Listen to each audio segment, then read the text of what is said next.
Chair now recognizes himself for an opening statement. November 18th, 2021, an FBI whistleblower discloses to Republicans on the House Judiciary that the FBI created a threat tag for parents voicing their concerns at school board meetings. April 26, 2022, another FBI whistleblower discloses that the FBI employees are being run out of the Bureau for attending conservative political events. May 11th, 2022, another FBI whistleblower discloses that dozens of parents with the threat tag designation to their name are investigated by the FBI. This also happens to be the same whistleblower who said the FBI leadership, not the rank and file members, the FBI leadership is rotted at its core. His clearance has been revoked and he's been suspended. June 7th, 2022, another FBI whistleblower is retaliated against after giving feedback on an anonymous survey. July 27th, 2022, another FBI whistleblower discloses that agents are pressured to reclassify cases as domestic violent extremism cases to hit self-created performance metrics. September 14th, 2022, an FBI whistleblower discloses that the FBI views the Betsy Ross flag as a terrorist symbol. September 19th, 2022, another FBI whistleblower discloses that the Washington field office is deliberately manipulating January 6 case files to make it appear that domestic violence extremism is on the rise. He's been suspended. November 4th, 2022, another FBI whistleblower discloses the FBI accepts private user information from Facebook without the user's consent, and information is from only the conservative side of the political spectrum. This is only a sampling. In my time in Congress, I have never seen anything like this. Dozens and dozens of whistleblowers, FBI agents coming to us talking about what's going on, the political nature at the Justice Department. Not Jim Jordan saying this, not Republicans, not conservatives, good, brave FBI agents who are willing to come forward and give us the truth. And this is just the FBI. Americans have concerns about the double standard at the Department of Justice. Americans have concerns about the Disinformation Governance Board that the Department of Homeland Security tried to form. Americans have concerns about the ATF and what they're doing to the Second Amendment. And of course, they have concerns about the IRS and the thousands of new agents who are coming to that organization. And finally, there are concerns about what we've learned in the Twitter files, where big government, big tech colluded to shape and mold the narrative and to suppress information and censor Americans. Over the course of our work in this committee, we expect to hear from government officials and experts like we have here today. We expect to hear from Americans who've been targeted by their government.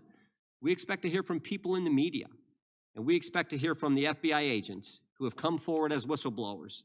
We think many of them will set for transcribed interviews, as one did on Tuesday. And we believe several of them will come and testify in open hearings. And finally, we expect to bring forward legislation that will help protect the American people. We hope our Democrat colleagues will work with us. The day the resolution creating this select committee was debated and passed, though, Mr. Jeffries, Mr. Nadler said Democrats would, quote, fight us tooth and nail. We hope that attitude changes. We want to work with them. Protecting the First Amendment shouldn't be partisan. Protecting the Constitution shouldn't be partisan. And protecting the fundamental principle of equal treatment under the law should not be partisan. With that, I yield to the ranking member for her opening statement. Thank you, Chairman Jordan. Nobody disputes the important role of congressional oversight. I know firsthand how important it is to ask questions and demand answers of the federal government. In the ordinary course of business, that work informs the legislative process. In extraordinary times, when misconduct in the executive branch threatens to undermine our democratic institutions, congressional oversight can serve to protect the integrity of our republic. For example, I'm proud of the role I played as an impeachment manager in the second impeachment of President Donald Trump in the aftermath of the attack on the Capitol. That bipartisan work was both a measure of accountability and a sign to the American people that Congress had no intention of being bullied into giving up on a peaceful transfer of power. But there is a difference, my colleagues, between legitimate oversight and weaponization of Congress and our processes, particularly our committee work, as a political tool. I'm deeply concerned about the use of this Select Subcommittee as a place to settle scores, showcase conspiracy theories, and advance an extreme agenda that risk undermining Americans' faith in our democracy. Some of today's witnesses would have us believe that the Department of Justice and the Federal Bureau of Investigation are part of a deep state cabal. One even wrote a book describing the FBI itself as a threat to democracy. The Department of Justice and the FBI do not always get it right. History is full of examples of these agencies getting it very, very wrong. We have colleagues in this Congress who have been subject to politically motivated, hateful, racist investigations by our government. That does not logically follow that every investigation or criminal inquiry by the FBI or the Department of Justice is political or ideologically based. But in our current climate, with domestic terrorism on the rise and hate speech normalized by national politicians, the Department of Justice and the FBI are doing their best to protect us from sliding into chaos. This past Monday, the FBI captured 2 individuals, one a neo-Nazi leader and founder of an Anti-Waffen group who were plotting a racially motivated attack on Baltimore's power grid. They said their goal was to, quote, completely destroy this whole city, end quote. Last week, the FBI infiltrated and disrupted a major cyber criminal group extorting schools, hospitals, and critical infrastructure around the world. And last summer, the FBI engaged in a mass violent crime enforcement effort that took nearly 6,000 violent criminals off of our American streets. Let's not forget the tremendous work of the FBI and the Department of Justice after the attacks on our homeland on September 11th, 2001. Some of my Republican colleagues love to talk about the threat of violent crime, but they appear oblivious to the fact that their dangerous rhetoric and baseless accusations against the Justice Department and FBI itself at times pose a direct threat to those organizations' ability to do the work that they are doing to protect our communities. Recent threat bulletins have highlighted a shocking increase in threats of violence against law enforcement agencies and a significant uptick after the FBI executed a search warrant at President Trump's property at Mar-a-Lago. The Federal Law Enforcement Officers Association has vehemently denounced what he described as, quote, politically motivated threats that are unprecedented in recent history and absolutely unacceptable, end quote. Unfortunately, examples of these threats are not hard to find. Last year, someone threatened to plant a dirty bomb outside the FBI headquarters. Another attempted to storm the Cincinnati FBI field office while wearing body armor and carrying an AR-type rifle. A third was arrested after he made a credible threat, stating, quote, every single piece of expletive who works for the FBI in any capacity, from the director on down to the janitor who cleans their expletive toilets, deserve to die. You've declared war on us, and now it's open season on you, end quote. These allegations are deeply troubling, and I hope that the chairman and members of this subcommittee will be mindful of the risks that go hand in hand with heated rhetoric. A rush to accusations and subpoenas without a factual basis and without any effort to engage with agencies through the accommodation process flies in the face of due process and demeans congressional oversight process. It makes a mockery of our institution. As a former prosecutor, I'm even more troubled by the suggestion that the subcommittee may attempt to investigate ongoing criminal investigations. As the head of the Reagan Justice Department's Office of Legal Counsel wrote years ago, granting Congress access to information about active criminal investigations will, in effect, make Congress a partner in the investigation, creating a, quote, substantial danger that congressional pressures will influence in the course of the investigation, and potentially, quote, hamper prosecutorial decision-making in future cases. This would not only damage law enforcement efforts, it would shake the public's confidence in the criminal justice system.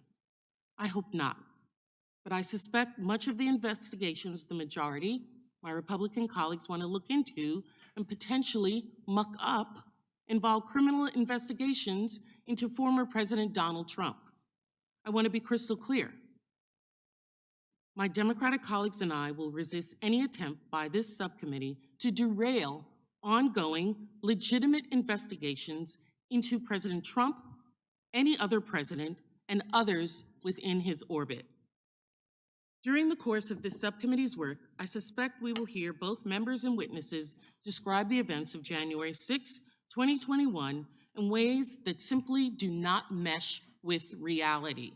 When this happens, I would encourage everyone watching today to review the impeachment record and report of the January 6 Select Committee, which lays out the true facts in shocking detail. I recently sent a letter to the chairman noting that, despite our policy and political differences, I am hopeful that there may be matters of investigation within the stated mandate of the subcommittee under which we may collaborate. I meant this. I mean this. And I still hope that we can find common ground and explore it in a bipartisan manner that respects the due process rights and interests of all involved. The chair and his colleagues continually use the moniker of protecting free speech. That sounds good. I hope they all recognize that there is speech that is not constitutionally protected. Racist, hate, incitement to violence. And I also hope, and if the protection of true speech, of free speech, extends to all Americans. We'll see. I hope that we can use this subcommittee to conduct legitimate oversight to help advance policies to address the real challenges that Americans face every day, rather than undermine every agent, officer, and prosecutor on the job. Government abuses of power do not solely rest with the executive branch. It can, and we've seen it come from the legislative branch as well.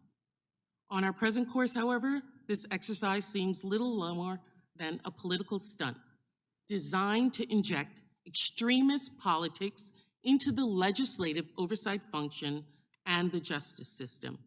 The American people deserve better than that. Thank you, Mr. Chair, and I yield back. Thank the ranking member. Without objection, all of their opening statements will be included in the record. We will now introduce our first panel of witnesses. Senator Chuck Grassley has represented Iowa in the United States Senate since 1981. He is currently the ranking member of the Senate Committee on Budget. He is former chairman and ranking member of the Committee on the Judiciary and the Committee on Finance. Welcome, Senator Grassley. Senator Ron Johnson has represented the state of Wisconsin in the United States Senate since 2011. He has served as the chairman of the Senate Homeland Security and Government Affairs Committee. We welcome you, Senator Johnson. Representative Jamie Raskin. Congressman Raskin has represented Maryland's 8th Congressional District since 2017. He currently serves as the ranking member on the Committee of Oversight and Accountability. And we have with us former member Tulsi Gabbard, who represented Hawaii's 2nd Congressional District for 8 years. In the House of Representatives for nearly 20 years, she has served our country in the Hawaii Army National Guard and the U.S. Army Reserve, including deployments in Iraq and Kuwait. We thank all of you for your service. Our longstanding committee practice is to not ask questions of our colleagues and former colleagues that appear before us. In light of that practice, our first panel will have 10 minutes to deliver their testimony. Again, we thank you for being here, and Senator from Iowa is recognized for 10 minutes. Thank you, Chairman Jordan and Ranking Member Plaskett, for this opportunity to appear. I thank you for inviting me to come here. And what I'm about to tell you sounds like it's out of some fiction spy thriller, but it actually happened, and it happened in our own government. Congressional oversight is a constitutional demand. We dedicate our careers to it. I have, at least. And during the course of my service, I've ran countless investigations.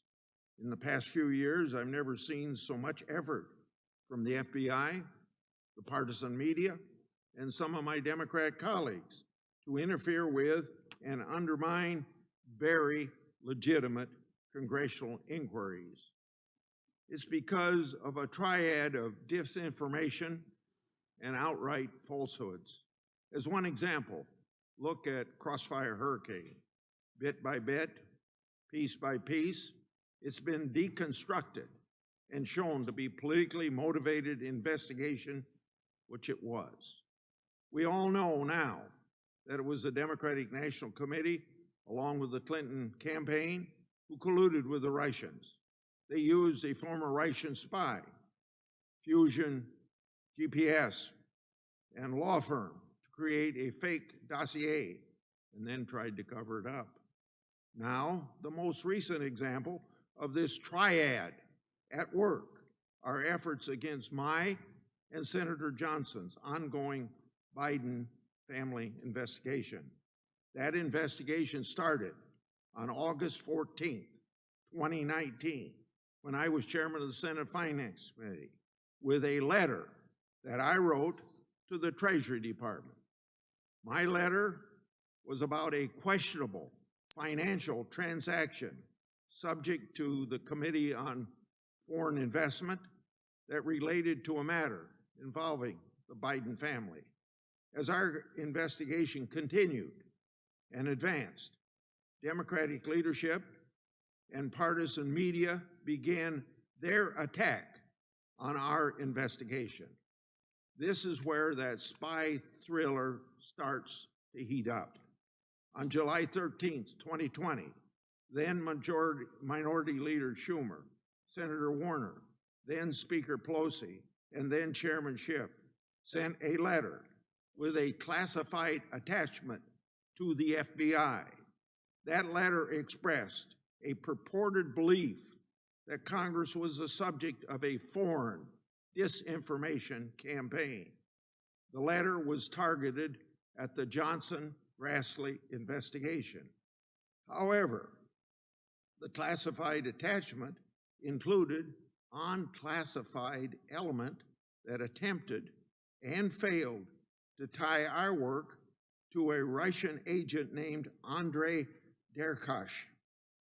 Unsurprisingly, those unclassified elements were leaked to the press to support a false campaign accusing Senator Johnson of me of relying on material from a Russian agent and thus advancing Russian disinformation. Of course, it was pure nonsense that the irresponsible media portrayed this all as the truth. Guess what then? Chairman Schiff claimed without any evidence whatsoever that our oversight work was rooted in Russian disinformation. Of course, you know, he conveniently left out that our oversight work was actually rooted in official U.S. government and Obama administration records. Then, guess what? Senator Blumenthal also wrote an op-ed in the Washington Post accusing our investigation of, quote, perpetuating Russian disinformation in the U.S. Senate, end of quote. And then, guess what? Minority Leader Schumer and then Ranking Member Wyden tried to offer a resolution in the Senate disparaging our Biden investigation. They, in a sense, were basically calling us Russian stooges. Pretty simple. That violated Senate rules in their efforts and, of course, were appropriately shut down. On July the 16th, 2020, mere days after the July 13th letter, then ranking members Wyden and Peters wrote a letter to me and Senator Johnson asking for a briefing from the FBI's Foreign Influence Task Force. Our staff and the ranking member's staff had already, now remember, we had already received a briefing March of 2020 that put the issue to rest. So why another briefing? The point being, there was no real purpose for another briefing, let alone a member-level briefing, other than to further undermine our investigation. Some of our Democratic colleagues weren't interested in anything but using the briefing to try and destroy our investigation. But at these At these Democrats' insistence, the FBI caved. In August 2020, Senator Johnson and I had that infamous briefing from the FBI that was needless. And then, as we had feared, the contents of that briefing were later leaked to the Washington Post, even though the FBI had promised us confidentiality. That leak outrageously and inaccurately connected that FBI briefing to our investigation in another effort to falsely label our good government oversight work as Russian disinformation. Now, the Wall Street Journal editorial board was on top of it because that board did the right thing and wrote a piece about the briefing titled, quote, "The FBI's dubious briefing. Did the Bureau set up two GOP senators at the behest of Democrats?" End of quote. So, simply put, the briefing was unnecessary and completely irrelevant to the substance of our investigation. It was only done because the Democrats wanted to do so. They could try and smear us, and the FBI wrongly did their bidding. To this very day, Director Wray refuses to provide Senator Johnson and me, as constitutional officers, records relating to that briefing, including the alleged intelligence basis for it. Director Wray has consistently failed to perform duties required of his position. Now, another example of this Democratic disinformation campaign involved a George Kent, former State Department Deputy Assistant General. Senator Johnson and I ran a transcribed interview with George Kent.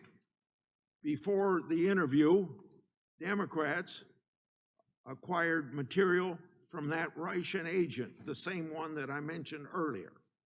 At the interview, Democrats, not Republicans, Democrats asked Mr. Kent about the same material. Mr. Kent said it was disinformation. Now think about that. After all the spears the Democrats were throwing at the two of us, in the end, it was the Democrats who introduced Russian disinformation from a Russian agent into the investigative record as an exhibit. A foreign agent whom our own intelligence committee warned was actively seeking to influence U.S. politics. Not me or Senator Johnson, not our staff. It was the Democrats who inserted disinformation from the Russians into our official record. The partisan media and Democrat leadership ought to be ashamed of themselves for fake information if they spread about our investigation. So in the end, they all failed to stop Senator Johnson and me. On August 23rd, 2020, Senator Johnson and I released our first Biden investigation report. Now, I know there's been a lot of talk in this town about Treasury records, and you ought to pursue them. In that 2020 report, we made public the contents of many Treasury records. But we didn't stop there. We issued another report, November 18th, 2020. Our report exposed extensive financial relationships between Hunter and James Biden and Chinese nationals connected to the communist regime. More precisely, Chinese nationals connected to the Chinese government, military, and intelligence services. With the new Congress, of course, Senator Johnson and I transitioned to be ranking members. We hadn't forgot about what the triad of partisan media, FBI, Democrats, and leadership did to us. So we don't stop. We did what any congressional investigator worth their salt would do. We gathered even more records to prove them all wrong. We acquired authentic bank records that substantiated findings of our previous two reports. They financially linked Hunter Biden and James Biden to entities and individuals connected with the communist Chinese regime. We also acquired business records with Hunter and James Biden's signatures alongside those same Chinese nationals. How were they supposed to be paid? According to bank records, there were wires from companies linked to the communist regime.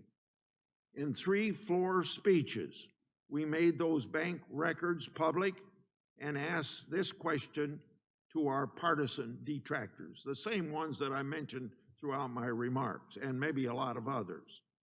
Are these official bank records Russian disinformation?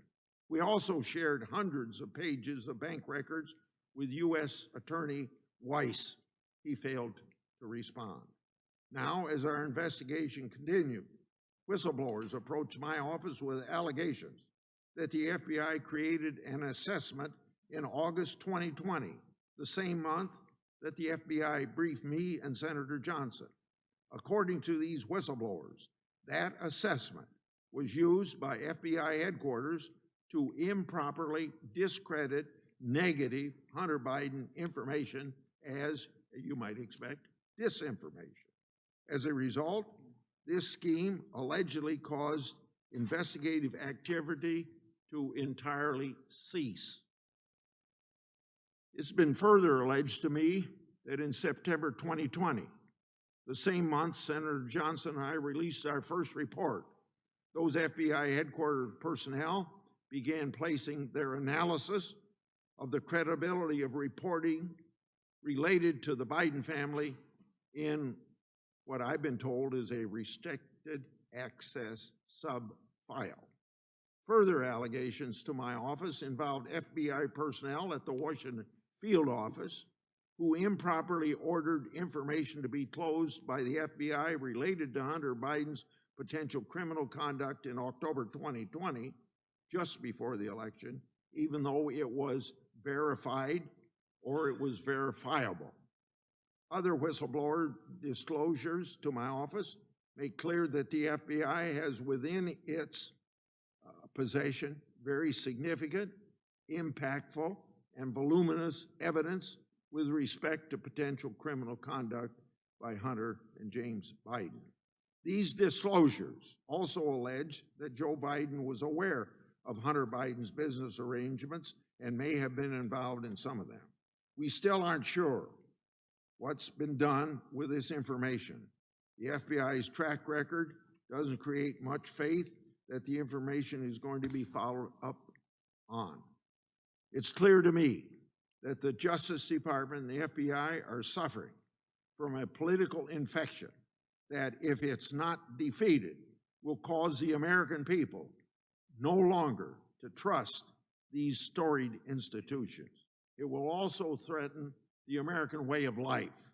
Unfortunately, what you've heard from me, this story of government abuse and political treachery, is scarier than fiction. It really happened. But, Mr. Chairman, your committee here, so assembled, has an opportunity to help us write the last chapter in this real-life drama. You must relentlessly pursue the facts and the evidence. Senator Johnson and I will do the same and willing to work with you. Thank you. Thank you so much, Senator Grassley. Senator Johnson. Chairman Jordan, Ranking Member Plaskett, members of the Select Committee. Thank you for inviting me to testify about my personal knowledge of and experience with federal agencies being weaponized against U.S. citizens. Senator Grassley has just described the most egregious examples undertaken by multiple actors and agencies to undermine and sabotage our joint investigations. But to begin, let me be clear. Throughout my testimony, I am not talking about the men and women in government who conduct themselves with integrity and patriotism.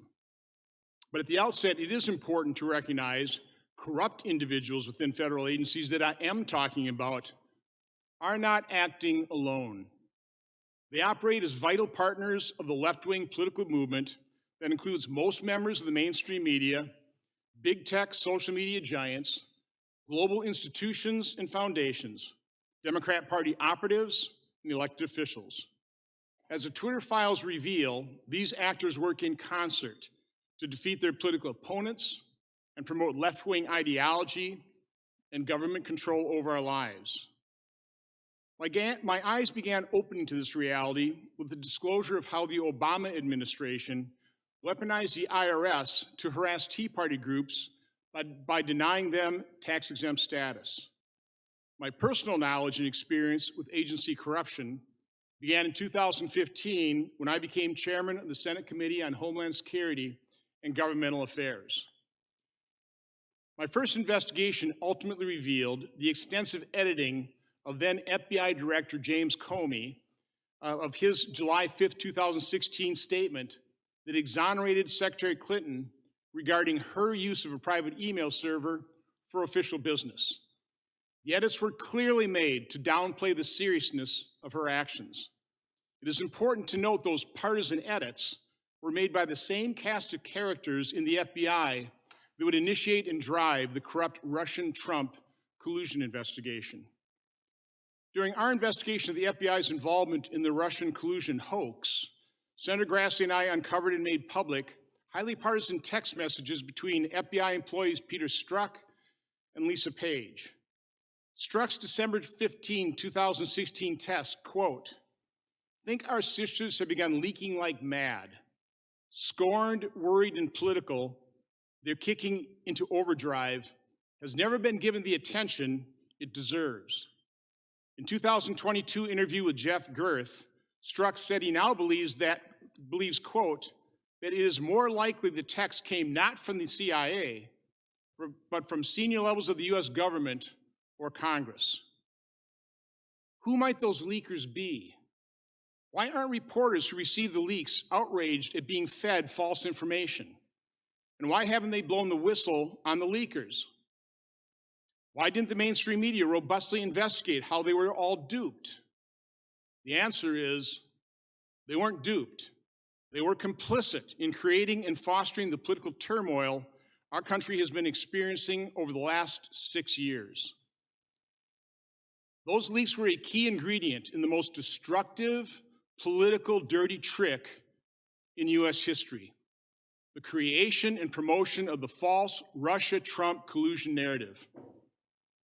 To be most effective, however, that narrative relied on coordination between government actors and the media.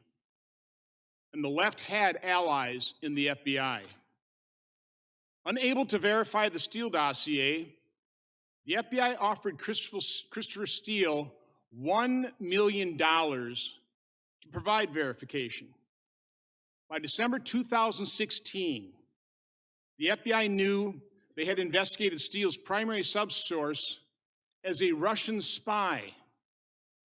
In the main body of the Department of Justice Inspector General's report on Fisa abuse, FBI official Bill Priestap is quoted saying the FBI, quote, didn't have any indication whatsoever, unquote, of Russian influence on the Steele dossier. Our investigation uncovered redacted footnotes to that same document that completely contradicted that statement. Why would Priestap's false statement appear in the report, but the truth be hidden in classified footnotes? 14 months later, in February 2018, the FBI still briefed the Senate Intelligence Committee that the dossier had validity. When the Mueller report found no evidence of collusion, the left engineered an impeachment of President Trump. The cooperation between the House Intelligence Committee and the impeachment whistleblower remains murky. Then Chairman Adam Schiff originally denied his committee had contact with the whistleblower prior to the filing of the complaint, a claim Schiff later attempted to walk back. The genesis of the impeachment saga has yet to be fully investigated. It needs to be. Prior to the impeachment proceedings, Hunter Biden's obvious conflicts of interest in Ukraine became public, and Senator Grassley and I began investigating. We didn't target Joe and Hunter Biden. Their actions demanded it. On December 9, 2019, the FBI issued a grand jury subpoena and took possession of Hunter Biden's laptop from John Paul McIsaac, a computer shop owner in Wilmington, Delaware. As the FBI left his shop with the laptop, Mr. McIsaac recalled one agent saying, quote, "It is our experience that nothing ever happens to people that don't talk about these things," unquote. That statement was the opening salvo in a coordinated effort over the next 10 months to sabotage any public revelation of Hunter Biden's laptop or any wrongdoing connected to the Bidens. Senator Grassley has provided a number of examples of that sabotage, and we will release a report that goes into far greater detail than we have time for today. When available, I hope everyone will read it. Perhaps the most egregious and effective act of sabotage against the truth was the public letter signed by 51 former intelligence officials that claimed the laptop had, quote, "all the classic earmarks of a Russian information operation," unquote. That letter itself was an information operation that interfered with and impacted the 2020 presidential election to a far greater extent than anything Russia ever could have hoped to achieve. Each of those intelligence officials needs to be interviewed to determine how that letter was masterminded. While we all condemned the violence on January 6th, we all condemned the violence on January 6th. The fervor in which the Biden Department of Justice has pursued those protesters and rioters stands in stark contrast to their lack of interest in the summer of 2020 rioters. Serious questions regarding instances of unequal application of justice and violation of January 6 defendants' due process rights remain unanswered. SWAT team arrests and treatment of prisoners are legitimate concerns. And neither the Senate nor House investigations adequately explained why the Capitol was so woefully unprepared or how many federal agents and informants were in the crowd. COVID has exposed the awesome power that can be misused by government officials.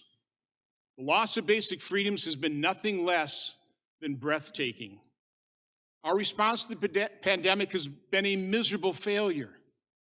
A miserable failure. Over 1 million lives lost. The human toll of the economic devastation caused by shutdowns that did not work. And the loss of learning and other psychological harms to our children. Federal health officials denied patients early treatment and to this day refuse to acknowledge the extent of significant injuries caused by the COVID vaccines. Emails between Anthony Fauci and Francis Collins reveal how they intended to use their awesome government authority and power to accomplish a, quote, devastating published takedown, unquote, of scientists who offered a different approach to handling the pandemic. Have emails also revealed Fauci's attempt to hide his agency's role in funding dangerous research that might have led to the creation of the deadly coronavirus?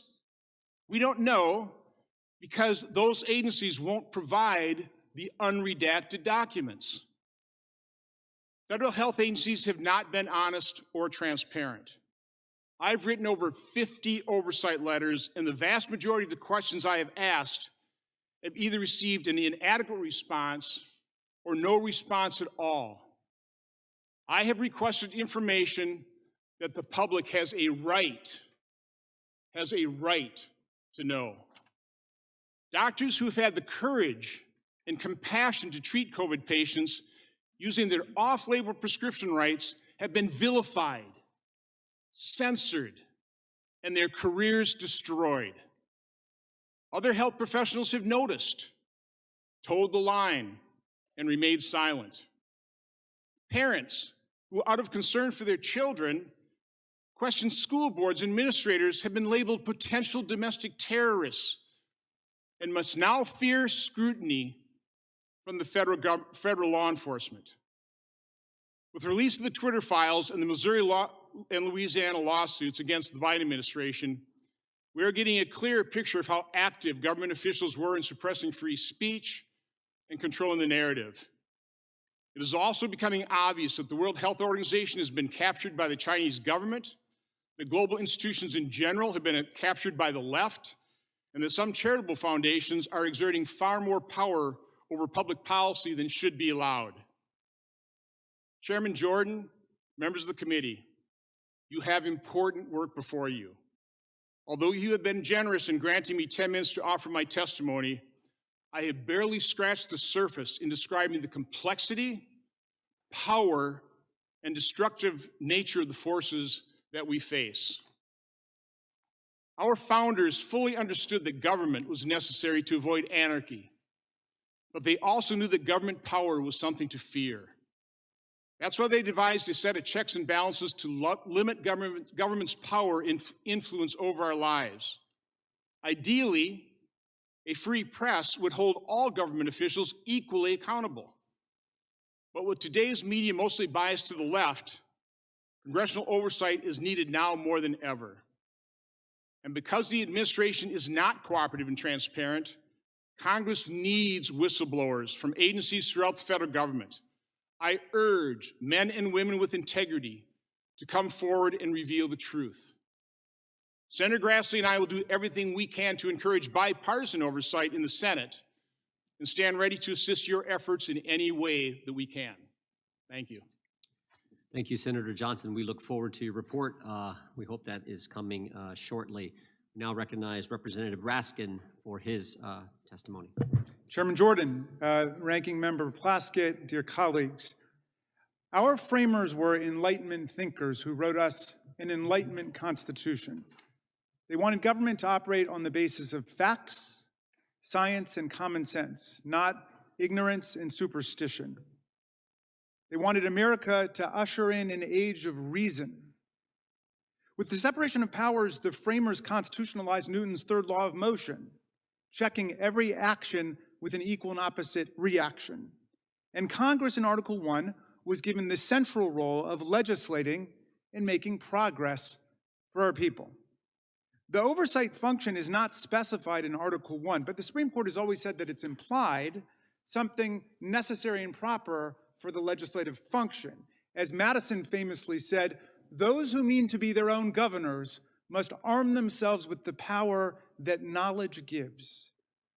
Dear colleagues, your subcommittee could conceivably become part of a proud history of serious bipartisan oversight stretching from the Teapot Dome investigation to the Boeing investigation, to the Watergate hearings, to the tobacco hearings, to the Select Committee on the January 6th attack. Or it could take oversight down a very dark alley filled with conspiracy theories and disinformation, a place where facts are the enemy and partisan destruction is the overriding goal.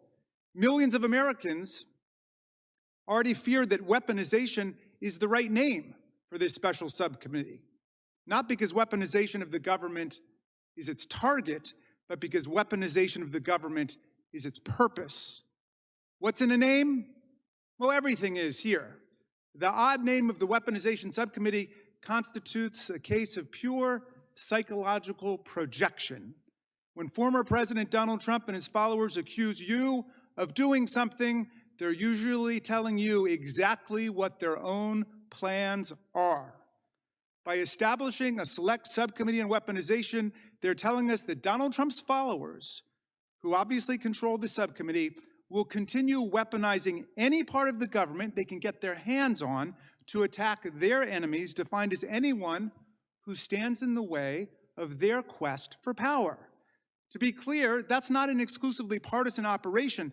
They've proven that they will weaponize the government not just against the other party, but against anyone who refuses to bend to the will and whim of one Donald Trump, whether that's a lifelong Republican state election official like Georgia Secretary of State Brad Raffensperger, a foreign head of state like President Zelensky, a political movement like Black Lives Matter, a once close personal friend and ally of Trump's like his personal lawyer Michael Cohen for many years, or even a sycophantic Trump cabinet appointee and lifelong Republican like Attorney General William Barr, if these people break from the habits of lying and lawlessness that define life as a camp follower in the cult of Donald Trump.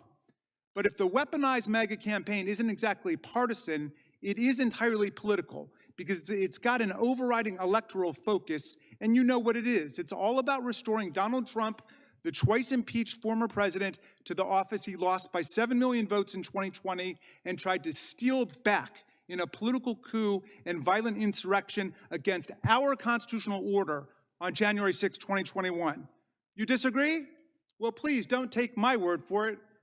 As our chairman might say, just listen to what Chairman Jordan himself had to say 6 months ago at the Conservative Political Action Conference in Dallas, where he was predicting GOP victory in the 22 elections and promising that oversight of Hunter Biden's laptop and the claim that the federal government is treating moms and dads, like the ones in this room, like terrorists, would be the centerpiece of the GOP's work in the House when they got it back into power. Relaxing with a friendly interviewer, Chairman Jordan gave the game away entirely. Quote, "All those things need to be investigated just so you have the truth," he said.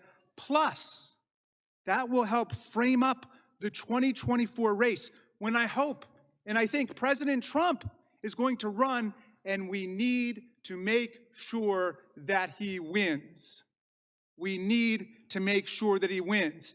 This call to arms for the 2024 presidential election was met with wild applause from the CPAC audience. I urge every member of this subcommittee to go and watch the interview.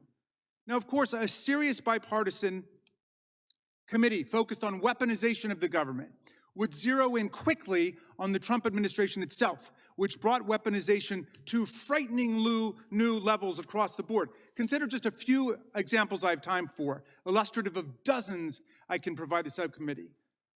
One, in a 6-week period in 2020, Donald Trump fired or removed 5 different departmental inspectors general simply for doing their jobs and not caving into Trump's coercive political demands to cover up different forms of administration wrongdoing and misconduct. April 3rd, 2020, Trump informed Congress he was firing Intelligence Community Inspector General Michael Atkinson, who had received a whistleblower complaint in August 2019 about improper demands made by Trump to Ukrainian President Vladimir Zelensky. In May 2020, Trump fired Steve Linick, IG of the State Department, later claiming he had no idea who he was and saying that he fired him only at Secretary Pompeo's request. That inspector general was investigating Pompeo's decision to bypass Congress in sending billions of dollars in arms to Saudi Arabia.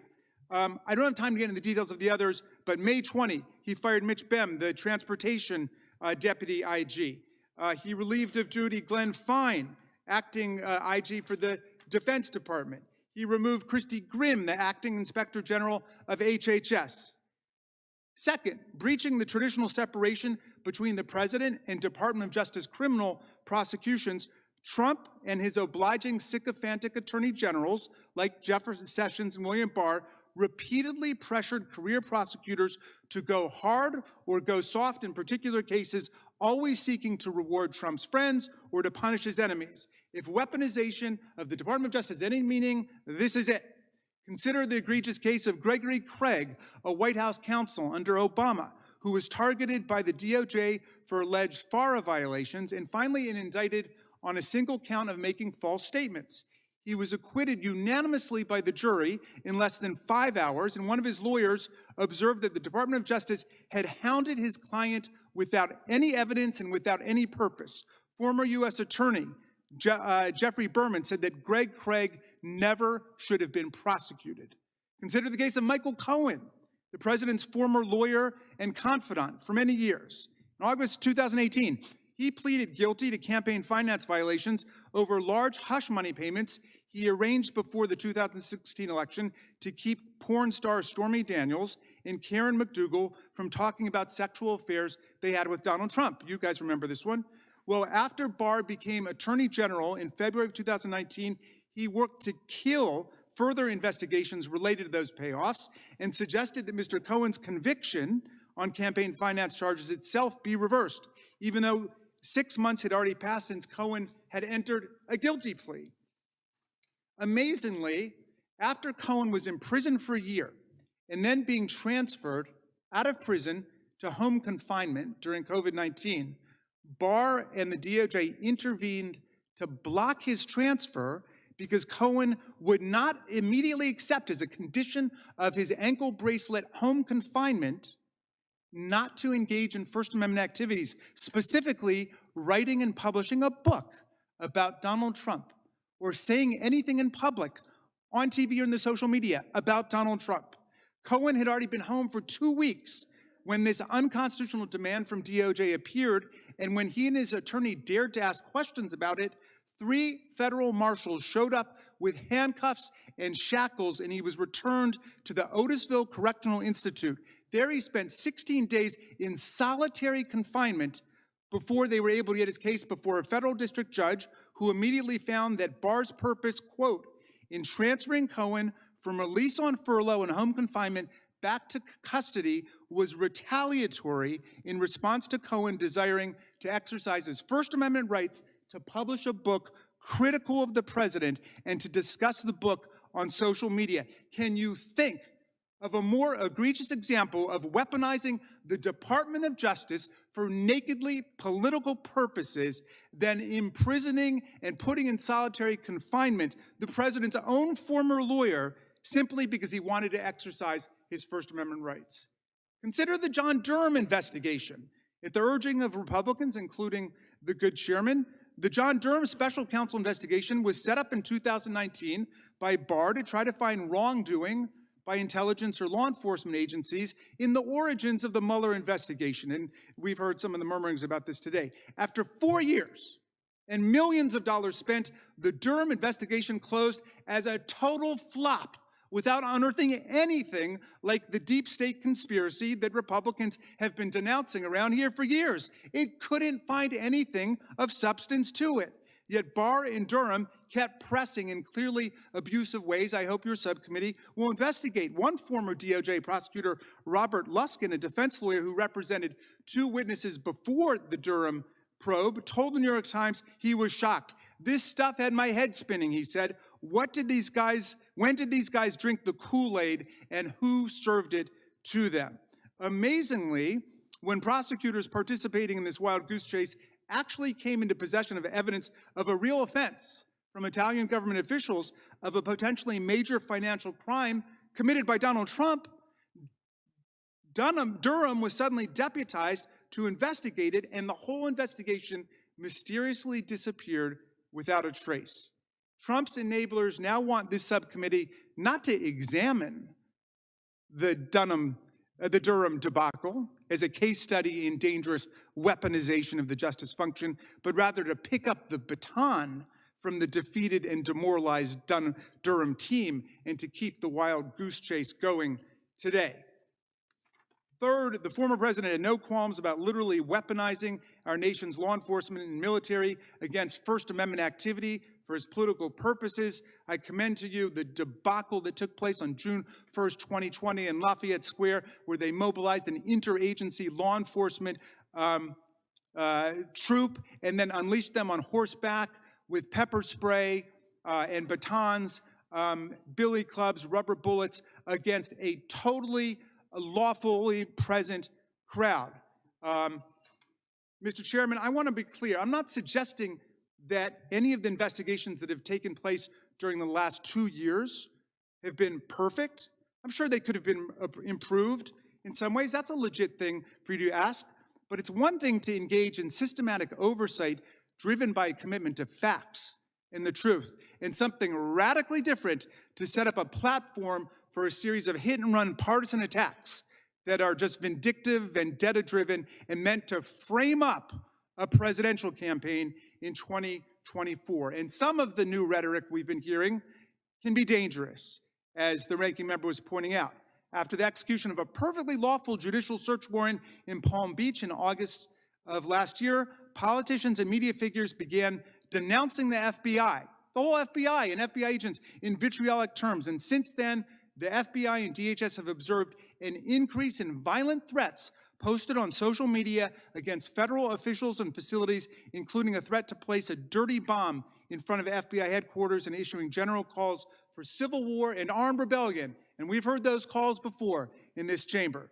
On August 11th, last year, a person wearing a technical vest and armed with an AR-style rifle and nail gun attempted to forcibly enter the FBI Cincinnati field office. When officers responded, he fled the scene and a pursuit followed. During a prolonged standoff with the FBI, the man fired multiple shots at Ohio State Highway Patrol.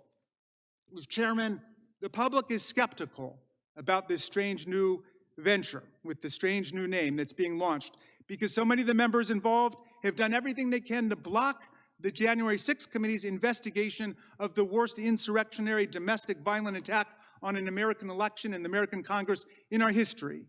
And the public wonders whether members who refuse to comply with congressional subpoenas themselves should be issuing congressional subpoenas to other people. Oversight must be organized around a comprehensive search for the truth that will lead to progress, and not around revenge, which will lead us as a country to chaos and ruin. I hope the subcommittee will find a way to embark upon a truly bipartisan agenda with all members participating and agreeing on a common agenda, and I wish you well and Godspeed on behalf of this difficult venture that you are about to proceed on. I thank the gentleman, and I can assure the gentleman from Maryland that we respect the FBI agents, particularly the ones who have come to us, the dozens who have come to us, and we will focus on the facts, something I felt was not exactly presented in the proper way in your testimony. I understand that the senator from Wisconsin has a number of documents he'd like to ask to be entered in the record, so without objection, those will be entered, and we'll get those from you, Senator Johnson. We now turn to our former colleague, the former Democrat member from the great state of Hawaii, Congressman Gabbard. Thank you very much, Chairman Jordan, Ranking Member Plaskett, and members, aloha. Thank you for the opportunity to be here to speak with you today.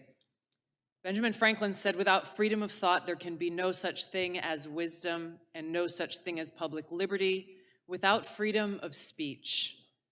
I love our country and I cherish our God-given freedoms that are enshrined in the Constitution. Like every one of you, I took an oath, both as a soldier and as a member of Congress, to support and defend the Constitution of the United States against all enemies, foreign and domestic. Now, I've had the privilege of serving alongside many of you in Congress for 8 years, representing the people of Hawaii's 2nd Congressional District, serving on the Armed Services and Foreign Affairs Committees.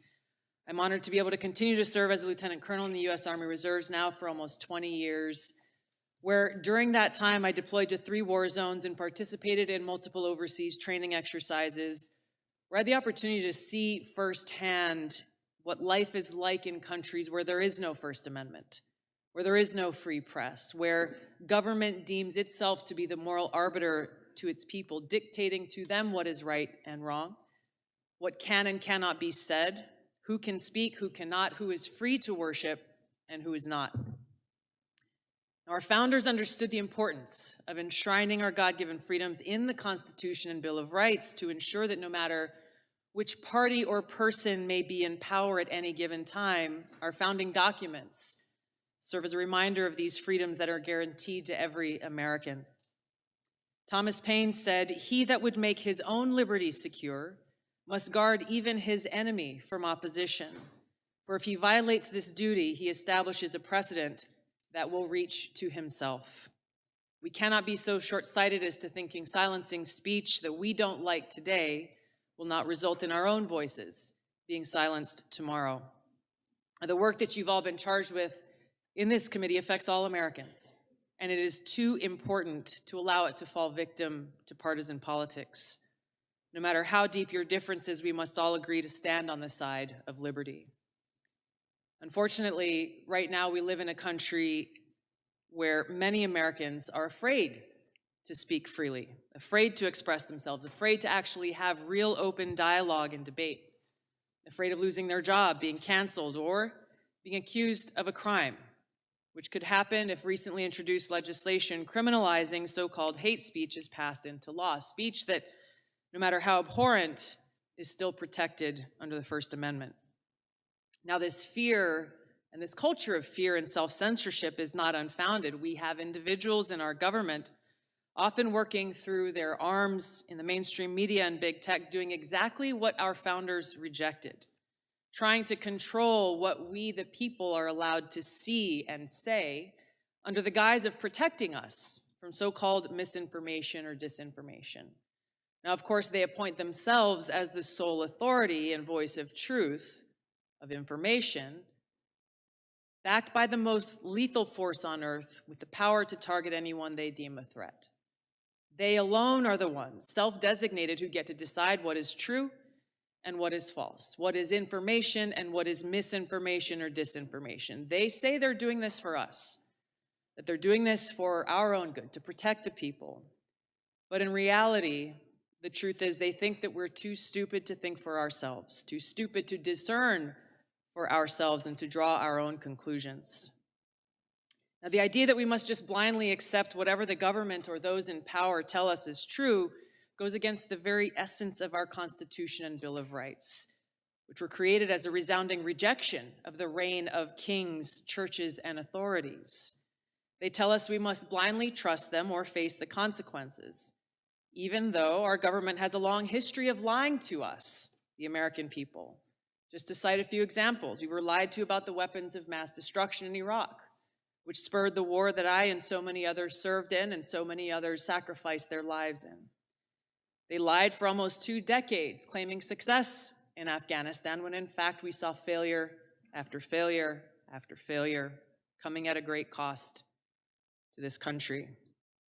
We saw lies about Vietnam that were revealed in the release of the Pentagon Papers. We saw lies about our own government illegally surveilling Americans. These are just a few examples. There are many more.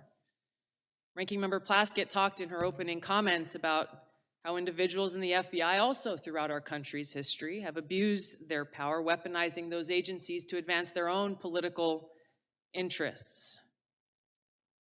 This is not and cannot be reduced to a partisan fight. The stakes are too high. We all must recognize our own responsibility to stand against such abuses. But as we sit here today, the danger is that if we choose to reject or challenge whatever those in power declare is the so-called truth, we are accused of being anti-authority. We are accused of being a danger to society, accused of spreading misinformation, and are then targeted, smeared, and called things like Russian asset, white supremacist, bigot, racist, sexist, extremist, traitor, and so on. More dangerous than any baseless smear, our own government institutions, which exist to serve the people, they are being weaponized against us. The Department of Homeland Security declared a heightened domestic terrorism threat due to 3 factors, the first of which is, quote, the proliferation of false or misleading narratives which sow discord or undermine public trust in U.S. government institutions, end of quote. They are the ones who get to decide what those false or misleading narratives are. Former CIA Director John Brennan said in 2021 that, quote, members of the Biden team are now moving in laser-like fashion to try to uncover as much as they can about what looks very similar to insurgency movements that we've seen overseas. An unholy alliance frequently of religious extremists, authoritarians, fascists, bigots, racists, nativists, and even libertarians. End of quote. Attorney General Garland charged his newly created domestic terrorism unit with targeting those who hold, quote, anti-authority views. That included parents who dared to protest at Board of Education meetings, concerned and standing up for the right for themselves to have a say in their children's education. A draft copy of the Department of Homeland Security Quadrennial Homeland Security Review outlined their intent to target quote unquote inaccurate information on a whole host of topics, to include the origins of COVID, vaccines, the U.S. withdrawal from Afghanistan, and U.S. support to Ukraine. Their misinformation, disinformation, and malinformation team exists to, quote, counter all types of disinformation. Once again, they get to determine what this disinformation is. Meta CEO Mark Zuckerberg revealed on the Joe Rogan Experience podcast recently that Facebook limited the exposure of the New York Post Hunter Biden laptop story just weeks ahead of the 2020 election, only after talking with the FBI. Twitter took similar action, but they recently apologized for doing so, recognizing that their decision was wrong. The cozy relationship between White House officials, the Department of Homeland Security, the FBI, and big tech is now well documented and results in private companies not restricted by the First Amendment doing the dirty censorship work of those in government who are not legally allowed to do so themselves. The threat big tech monopolies pose to our democracy is real and serious. I've had personal experience with this. After the first Democratic primary presidential debate in 2019, I was the most searched candidate of the night. Unfortunately, and suddenly, my Google Ads account was mysteriously suspended without any notice or explanation. There were no responses to our multiple attempts to resolve whatever problem could have caused this, but after some time passed, magically my account was reinstated, again with no explanation or apology. But their actions limited my ability to connect with voters who were actively seeking more information about my candidacy and why I was offering to serve them as President and Commander-in-Chief. This has not only happened to me, it's happened to other candidates running for various offices. Joe Kent, running for Congress in Washington State, is one I know personally of. This happens all the time with these big tech monopolies interfering in our democracy by manipulating search results based on whatever it is that they want the American people to know about a particular candidate or issue that should be concerning to any one of us and all of us. Now, recently, we've learned that with the release of the Twitter files detailed by Matt Taibbi and others, high-level former FBI and CIA and other government officials were behind Hamilton 68 and their list of 644 social media accounts supposedly linked to, quote, Russian influence activities online.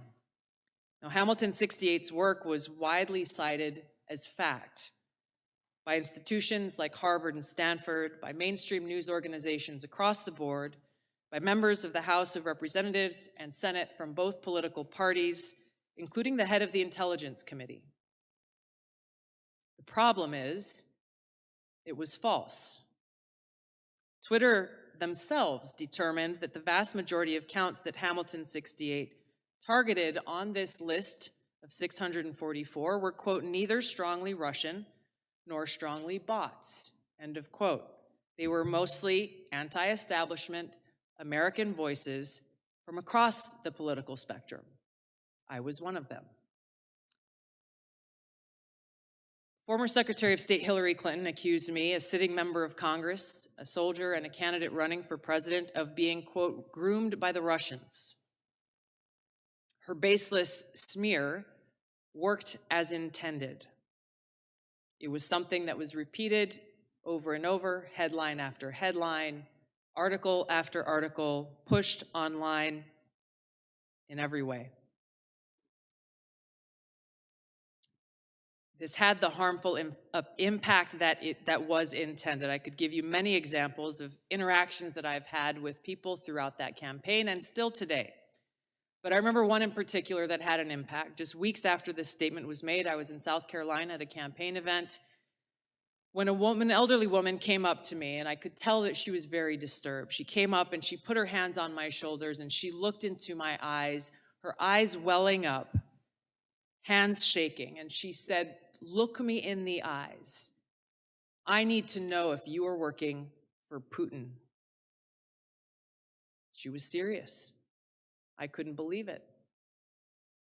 I looked her straight back in the eyes and expressed to her from my heart how much I love this country, so much that I'm willing to die for it. More recently, U.S. Senator Mitt Romney accused me of treason, a crime that is punishable by death under our laws. I challenged him to back this serious allegation up with evidence. What was this based on? There was no response, no explanation, no evidence, and certainly no apology. Now, these accusations are often shrugged off as, well, hey, it's politics. People say things about each other all the time.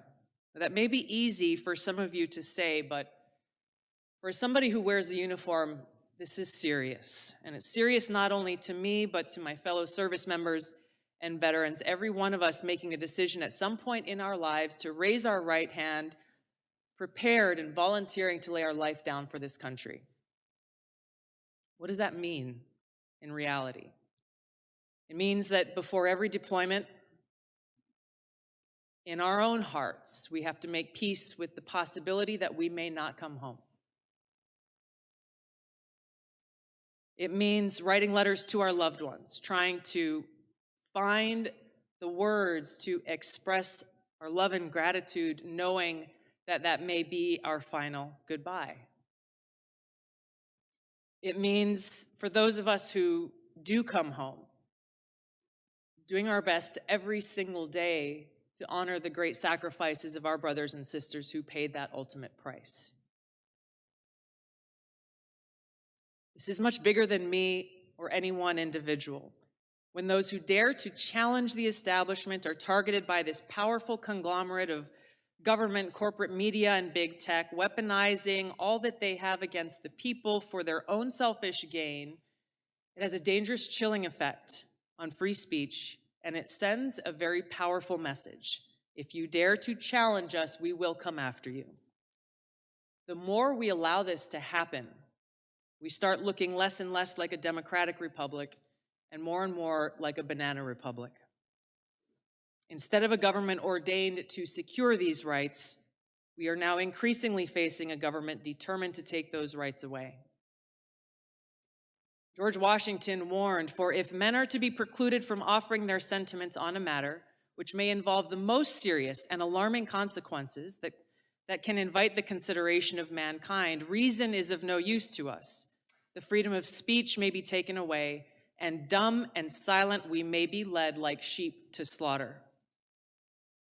We have to stop this insanity and protect these sacred freedoms. Vanquish the fear and self-censorship that is now pervasive.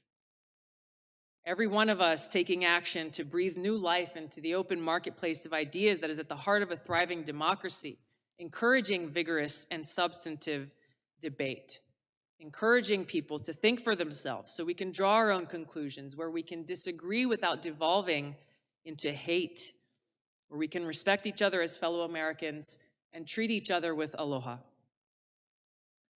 The work you have before you is critical for all of these reasons. The stakes are high. The consequences, for better or worse, will be long-lasting. For the sake of the American people, our freedom, and the future of this country we love, I pray we can set aside our partisan differences and commit to standing together to defend the constitutional right of every American to live free. Thank you, Mr. Chairman. Thank you, Congresswoman Gabbard. We appreciate those fine remarks. Congressman Raskin, we thank you for being here. Senator Johnson, we thank you as well for your testimony. The committee will stand in recess for 5 minutes more or less to get ready for the second panel. When did you ready?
We don't have all our second panel. Mr. Turley is. Mr. Baker, Mr. Thomas Baker is an international law enforcement consultant. He served for more than 33 years as special agent with the FBI, including in leadership positions overseeing terrorism and other criminal investigations. Mr. Baker, thank you for being with us. Professor Jonathan Turley is the J.B. and Maurice C. Shapiro Professor of Law at George Washington University Law School. He has written extensively on topics like constitutional law and has served as counsel to whistleblowers, military personnel, judges, members of Congress, and a variety of other clients. Mr. Elliott Williams is a principal in the Government Affairs and Policy Council Practice Group at the Raven Group. He has served as Deputy Assistant Attorney General for Legislative Affairs at the Department of Justice and Assistant Director for Congressional Relations at U.S. Immigration and Customs Enforcement. And Ms. Nicole Parker is a former special agent with the FBI. During her time at the FBI, she worked on various matters, including securities fraud, violent crime, and the Violent Crime Fugitive Task Force. We will begin by swearing you in. Would you please raise your right hand? Stand and raise your right hand, please. Do you swear or affirm under penalty of perjury that the testimony you're about to give is true and correct to the best of your knowledge, information, and belief, so help you God? Let the record show that each witness answered in the affirmative. Please know that your written testimony will enter into the record in its entirety. Accordingly, we ask you to summarize your testimony in 5 minutes, and then we'll go through it, and then we'll get to questions. The microphone's in front of you. All done this, I think, before, most of you. Green means go, yellow means get ready to stop, red means stop, and then we'll get to the questions as quickly as we can. Mr. Baker, you're recognized first. Again, thank you for being here. Thank you, Mr. Chairman. Americans have lost faith in the Federal Bureau of Investigation, an institution they once regarded as the world's greatest law enforcement agency. I spent 33 years in the FBI and have continued to be closely engaged with the Bureau since my retirement. I am deeply troubled by this loss of faith, not only because of the challenge and danger it presents to our nation, but personally, it breaks my heart.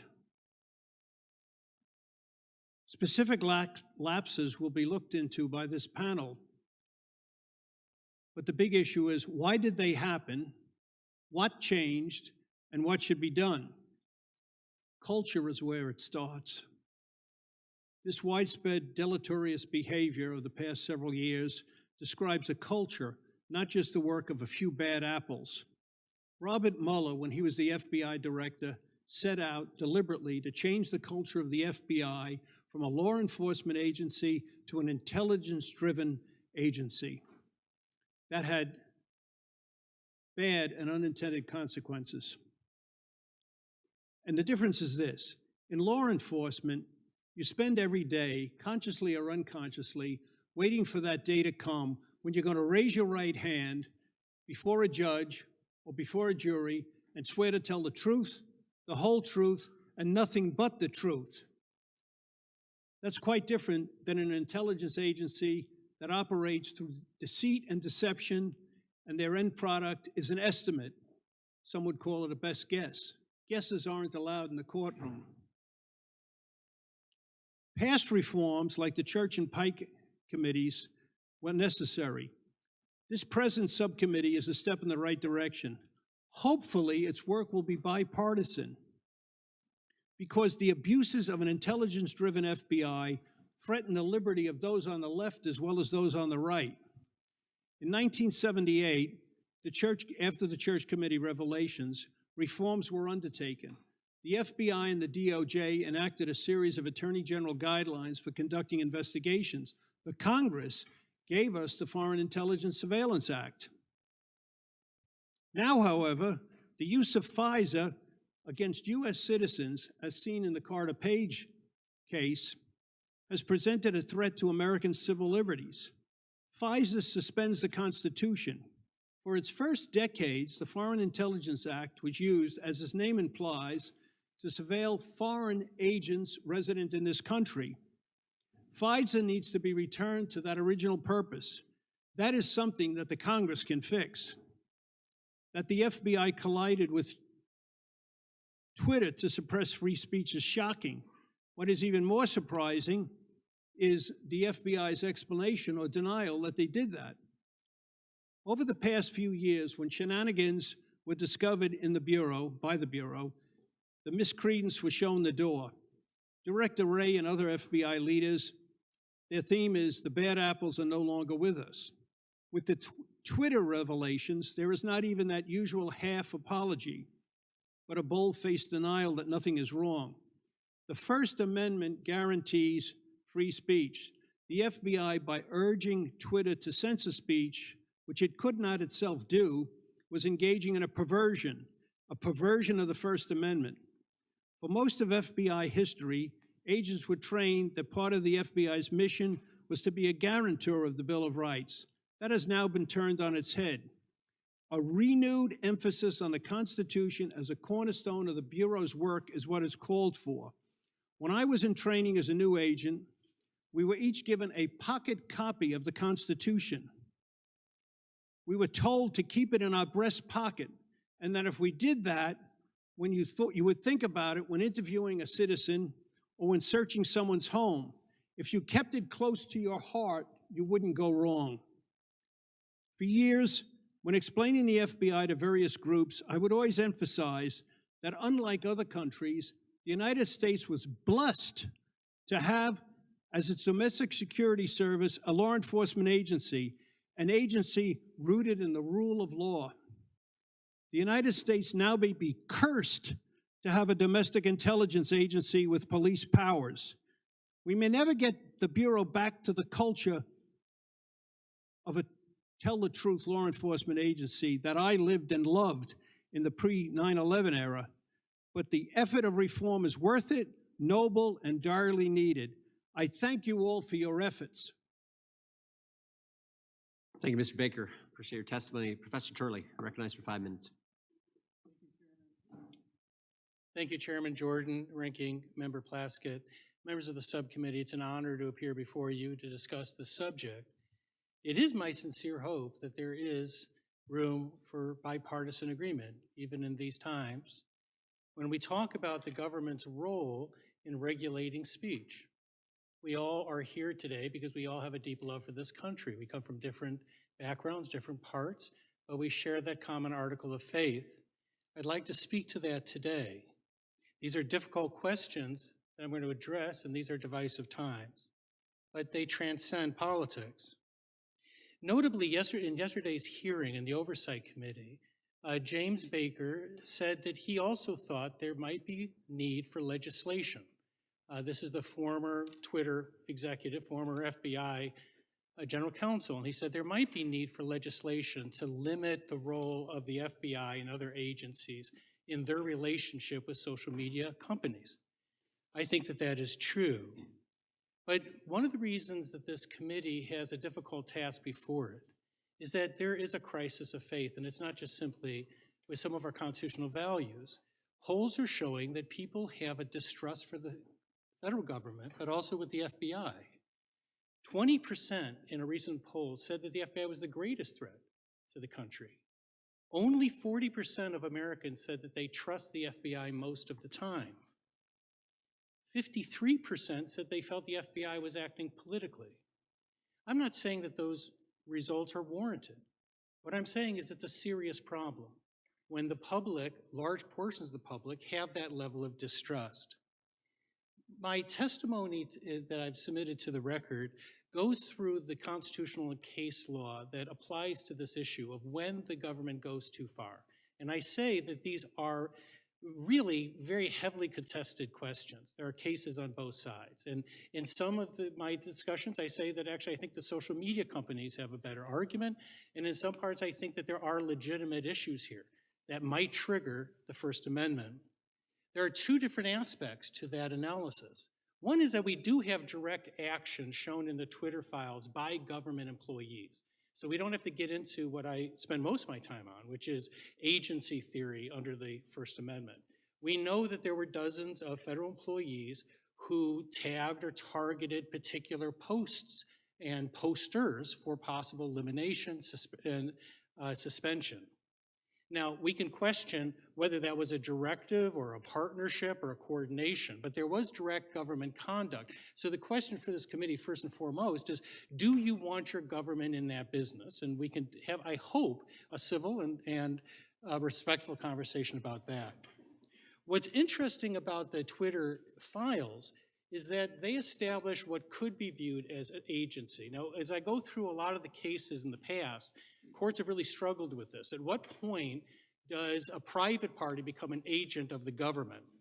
Cases like Page and others say that you can have that. Even if, by the way, the private agent turns down some requests, you can have that. And I go through the various tests that apply. I also go through three things that are established. One, this may be the largest censorship system in the history of our country. Twitter alone reaches 450 million people. They're 15th on social media. Companies like Facebook dwarf them in terms of their size. It is a censorship system. The ACLU has made clear that censorship can be both in government or private form, and it certainly can be in a government and private type of coordination. Second, this is beyond what agencies usually do. This was not the FBI responding to criticism of the FBI. It was generally policing this thing called disinformation. And eventually they tagged things like jokes. They tagged just a ridiculous scope of information that they believed could be removed. And then third, what we have here on these, in terms of what the government's doing, is what we've seen before. Even if you assume that this does not create an agency relationship, it's wrong. It's wrong for the government to be in the business of silencing citizens. It's wrong. We saw it during the McCarthy period, where the government was behind the blacklisting of individuals. We said it was wrong. It was wrong then. It's wrong now. We have to have that debate. And it has to move somewhere beyond our normal partisan divisions. Adlai Stevenson said that when there's a loss of faith in government, we lose everything. I hope that Senator Stevenson's words resonate with members of this committee. We have everything at stake when you have the government involved in censorship. And so I thank you again for allowing me to appear, and I look forward to working with members on both sides to look at this issue. Thank you. Professor, thank you. Thank you for stating the gravity of the situation and the question before us. Mr. Williams, you're recognized for 5 minutes. Thank you, Mr. Chairman, Ranking Member Plaskett, and members of the subcommittee. Thank you very much for inviting me to testify today. My name is Elliot Williams, and over the course of 15 years, I had the honor of serving in all three branches of our government. Across that time, I worked as both a career prosecutor and a senior appointee, as both a rank-and-file employee and in senior management, and in both Republican and Democratic administrations. For a major portion of my time in government, I served in roles tied directly to the relationship between the executive and legislative branches of government. I served as counsel to the Senate Judiciary Committee across the building, or across the courtyard, and helped run legislative affairs at both the United States Department of Justice and the United States Customs and Immigration Enforcement, or ICE. And I know that I'm here today speaking in my personal capacity and not on behalf of any employer. Now, having sat in the seats of the very staff behind you alongside some of the very people who are still here today, as well as in the role of the executive branch employee or official responding to your requests, I can say that each institution's interests are critically important to creating a healthy, functioning democracy. When they collide, it is crucial to recognize that our institutions are best served by reaching compromises or accommodations, and we're going to hear that word again in a moment, that protect the core interests of each branch of government.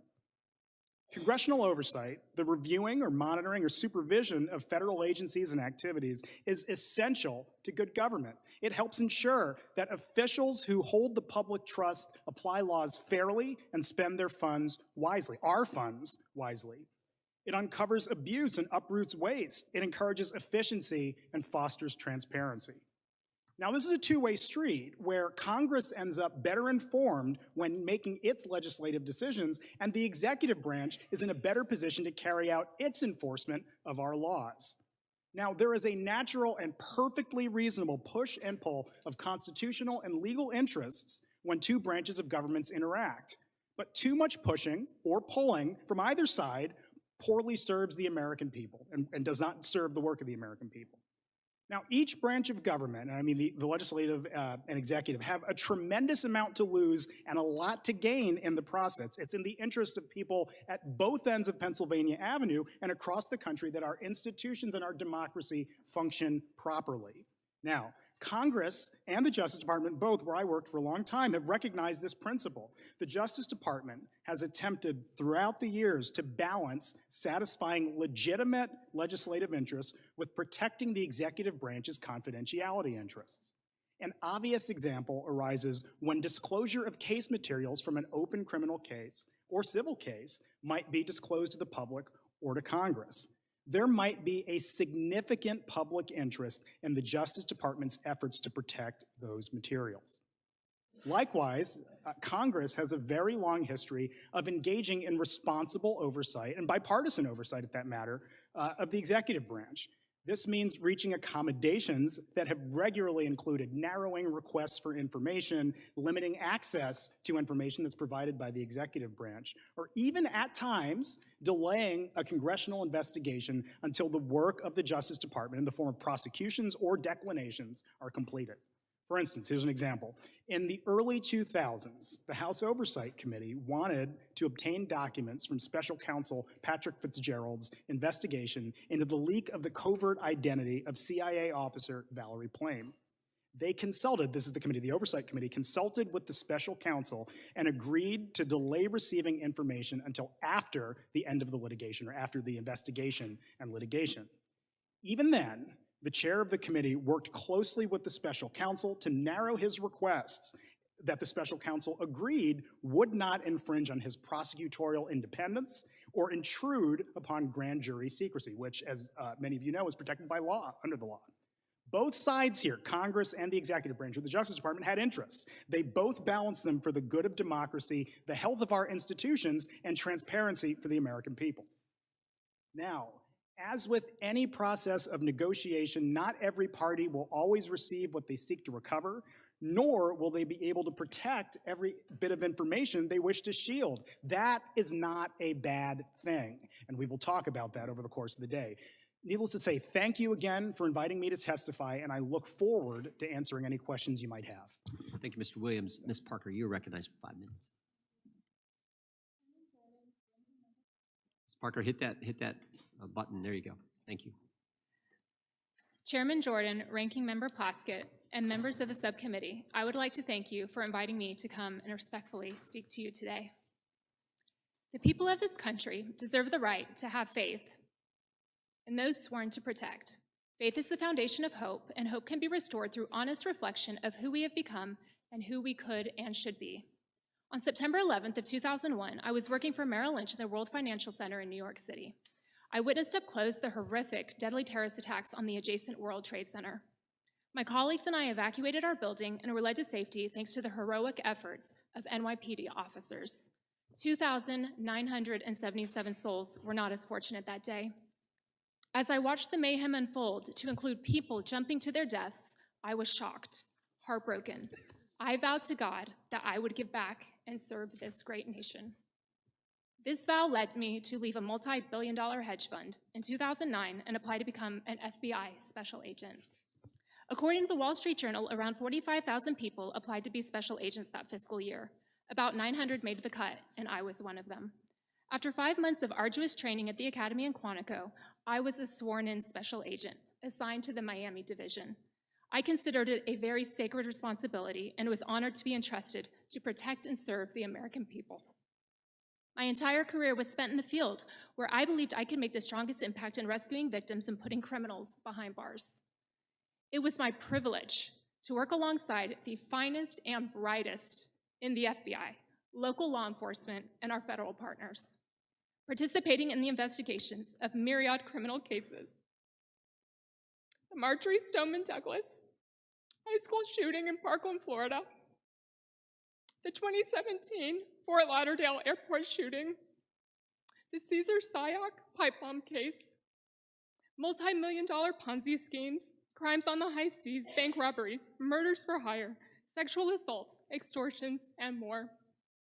Yes, it was physically taxing and emotionally jarring, but I believed I was making an impactful difference And every day I woke up and I embraced being an FBI special agent until things changed.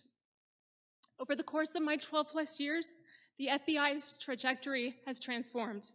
On Bureau, the Bureau's mission had remained the same, but its priorities and governing principles shifted dramatically. The FBI became politically weaponized, starting from the top in Washington and trickling down to the field offices.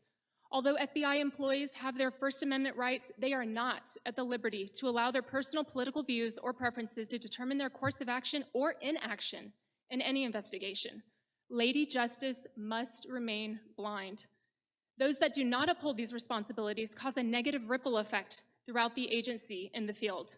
It's as if there became two FBIs. Americans see this, and it is destroying the Bureau's credibility, causing Americans to lose faith in the agency and therefore the hardworking and highly ethical agents who still do the heavy lifting and pursue noble cases. It makes it very difficult for agents to do their job when the FBI loses the respect of the American people. There has also been a shift in recruiting practices, a lowering of the eligibility requirements, which is negatively impacting the agency's performance.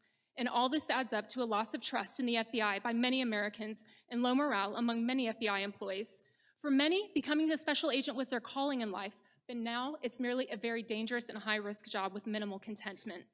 Wary of consequences that come with voicing their displeasure, these agents keep their heads low. They work hard and they stay off the radar, and they count down the days until they can collect their well-deserved pensions. For me, distancing myself from egregious mistakes, immoral behavior, politically charged actions taken by a small but destructive few FBI employees became exhausting. Although I was always treated with the highest level of respect in the Miami division, I no longer felt that I was the type of agent that the FBI valued. I began to lose passion for the career I loved, and peace came as I reflected on the victims I assisted, the criminals I took off the streets, and I remembered positive performance reviews, awards, and accolades I had been given, as I left nothing on the line in my work as a special agent. I held out as long as I could, hoping things would improve, but finally I knew it was time to go. So less than 4 months ago, of my own volition, I made the difficult decision and quietly walked away from the FBI with an exemplary and spotless record.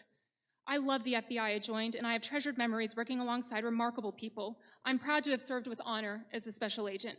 And while I sincerely pray for the FBI's future success, the FBI's troubles of late were bigger than anything I could change. Going forward, I will continue to serve others in our beloved country while honoring and celebrating the true heroes, both past and present, of the FBI. When I was invited to participate in this hearing, my initial reaction was to decline their request, as there may be others more capable who would do a much better job than me. And why would I want to subject myself to the stress of testifying, putting a target on my back, and likely facing public scrutiny? As I prayed about this invitation, the thought came to me: to whom much is given, much is required. And I realized that this is not about me. I have been given the opportunity to speak up on behalf of numerous current and former Bureau employees who feel similarly, but they do not have a voice. I am not here today to show favor to any political party. I am here to stand for the truth based on my experience at the FBI. In all humility, I hope to make an impact in creating a stronger agency, which is what Americans deserve. Thank you, Ms. Parker. Thank you for your service. We'll now proceed under the 5-minute rule with questions. The chair recognizes the gentlelady from New York, Ms. Stefanik. I want to echo the chairman. Thank you, Ms. Parker, for your extraordinary service and your courage for being here today. Mr. Turley, I want to start with you. The Twitter files laid bare for the American people what you correctly call unconstitutional, quote, censorship by surrogate. Matt Taibbi writes, quote, Twitter's contact with the FBI was constant and pervasive as if it were a subsidiary. Do you agree with that assessment? I do. What we know on the record so far shows a relationship that goes beyond this sort of informal exchange of ideas. You're correct. In fact, isn't it true that leading up to the 2020 election, Twitter had weekly meetings with not just the FBI, with DOJ, with DHS, with DNI, to conduct this unconstitutional censorship by surrogate? We know that because of the Twitter files, correct? Correct. And it was not just meetings, not just censorship of stories like the Hunter Biden laptop story. We also now know that the FBI paid Twitter over $3.4 million of taxpayer funds to censor these stories before the 2020 election. Is that correct? That money was paid, Twitter confirmed that. And the Twitter files are just the tip of the iceberg because there's so much more. There was a corrupt revolving door at the highest levels between the FBI and Twitter. Look no further than Jim Baker, former general counsel at the FBI who helped unlawfully investigate Donald Trump in the 2016 election. Or look at Jim Comey's deputy chief of staff, who became the director of strategy at Twitter. Isn't it true, according to the Twitter files, that there were so many FBI officials who then went to work at Twitter that created their own Slack channel and crib sheet for onboarding? The Twitter files confirm that, correct? Correct. Are you aware, as the American people are aware, that according to polling, of the people that were made aware of the Hunter Biden laptop story, 53% would have changed their vote, including 61% of Democrats. This is the definition of election meddling, and it's the definition of election meddling by the FBI on behalf of Democrats, paid for by the U.S. taxpayers. It's collusion, it's corruption, and it's unconstitutional. Ms. Parker, I want to go to you next about your experience at the FBI, because this is not just about the Twitter files, which folks are focused on because of the news it made. It's about a systemic rot in the culture and the politicization of the leadership of the FBI, and it needs to be rooted out. Let's take a step back. Let's look at the targeting illegally of parents who wanted to stand up for their kids at school board meetings. On September 29, 2021, the National School Boards Association sent a letter to Joe Biden equating parents at school board meetings to domestic terrorists. And on October 4th, Attorney General Merrick Garland issued a memorandum to the FBI and U.S. attorneys that the department would use federal enforcement tools to target and prosecute these parents. Do you consider parents as domestic terrorists? I do not consider parents as domestic terrorists. No, I do not. No, and neither do the American people. But there's more to this story. It goes back further than that initial letter on September 29th, because the letter didn't happen organically. It was solicited. It was solicited by the White House and by the Secretary of Education. Essentially, the Biden administration laid the predicate for which it used to justify illegally targeting the American people, targeting these parents. Is it proper protocol as a former FBI officer to set that predicate, to manufacture the reasoning to justify opening an investigation? I believe that no one should be targeted for free speech and that violence should never be tolerated under any circumstance, but it should definitely not, no one should be targeted because they want to speak up at a school board meeting. This was a setup, and it was the setup, and it's the real definition of weaponization of the government against the American people. And it's not just this example of targeting parents at School Boards Association. It goes back to the opening of Crossfire Hurricane. It goes back to the faulty Fisa application. It goes back to what we heard on that first panel from Senators Grassley and Johnson. It goes back to the suppression illegally of the Hunter Biden laptop story paid for by the U.S. taxpayers. This corruption needs to be rooted out, and it's not just about protecting the U.S. Constitution. It is most importantly about protecting the American people from the weaponization of the federal government against them. Yield back. Lady yields back. The chair now recognizes the ranking member for 5 minutes. Thank you, Mr. Chairman. Very interesting.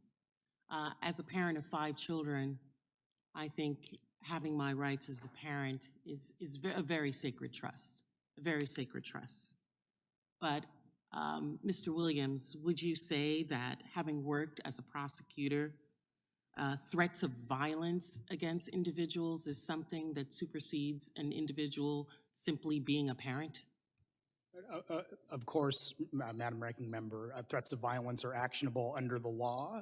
When they come, prosecutors can investigate, or the FBI or any other investigative agency can investigate them and prosecute as appropriate. Sure. This one-page DOJ memo that we've made much ado about says in its first instance that the First Amendment protected activity should never be subject to prosecution, and issues a concern to illegal violence and threats of violence that are made to school board officials, most of whom are, surprise, surprise, parents, volunteers who do the unenviable job of trying to direct their children and their communities' activities with regard to education, a job most of us, thankfully, have not had to do. And I'm also I'm deeply troubled by all of the events, as well as the increase in violence and threats of violence against civil servants and federal law enforcement as we attempt to weaponize these individuals doing their job. In fact, we've seen the consequences of this rhetoric over and over again. I'm also deeply troubled by the idea of Congress, as I said in my opening statement, using oversight as a weapon to air a list of political grievances. Seem to hear much of that from the first panel, especially. I've been a member of the House Oversight Committee, where I saw firsthand how good oversight can help Congress make better public policy. Mr. Williams, you've worked in both Congress and the executive branch. Do you agree with me that oversight of the federal government is an important legislative process? Absolutely. As Representative Raskin said at the first panel, the Constitution doesn't explicitly lay out an oversight mandate, but the legislative mandate of Congress provides Congress with its ability to engage in oversight. Oversight is good when it helps the government work better. Thank you. Do you agree that congressional oversight is at its best when it's focused on addressing the real problems that Americans face on every day?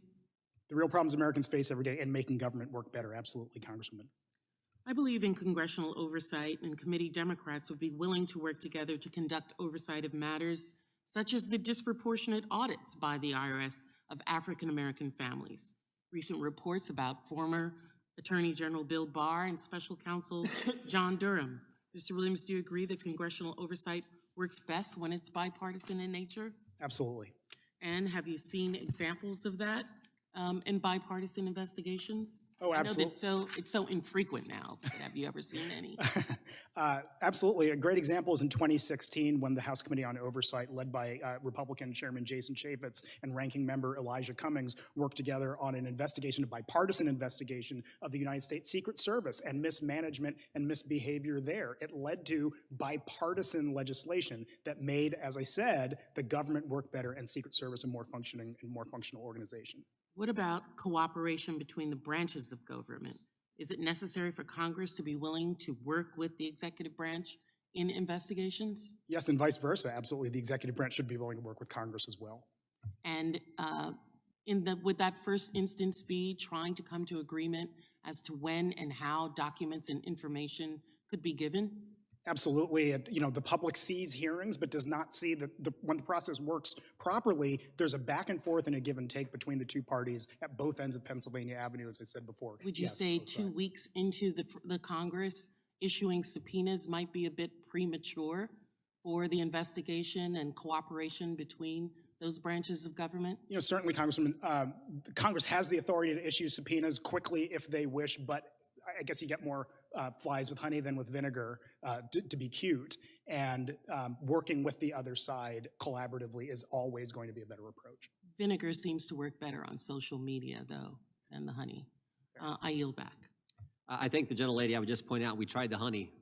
100 letters we sent in the last Congress. We tried the honey. The last Congress, you're now the chair. The honey didn't work. You're That's now why in we the sent majority. You subpoenas. should have tried that first as the chair of this committee, not as the ranking member. We tried. We You didn't tried do with that as 100 and some chairman. letters. You didn't. The chair now recognizes the gentlelady from the state of Wyoming, Ms. Hageman.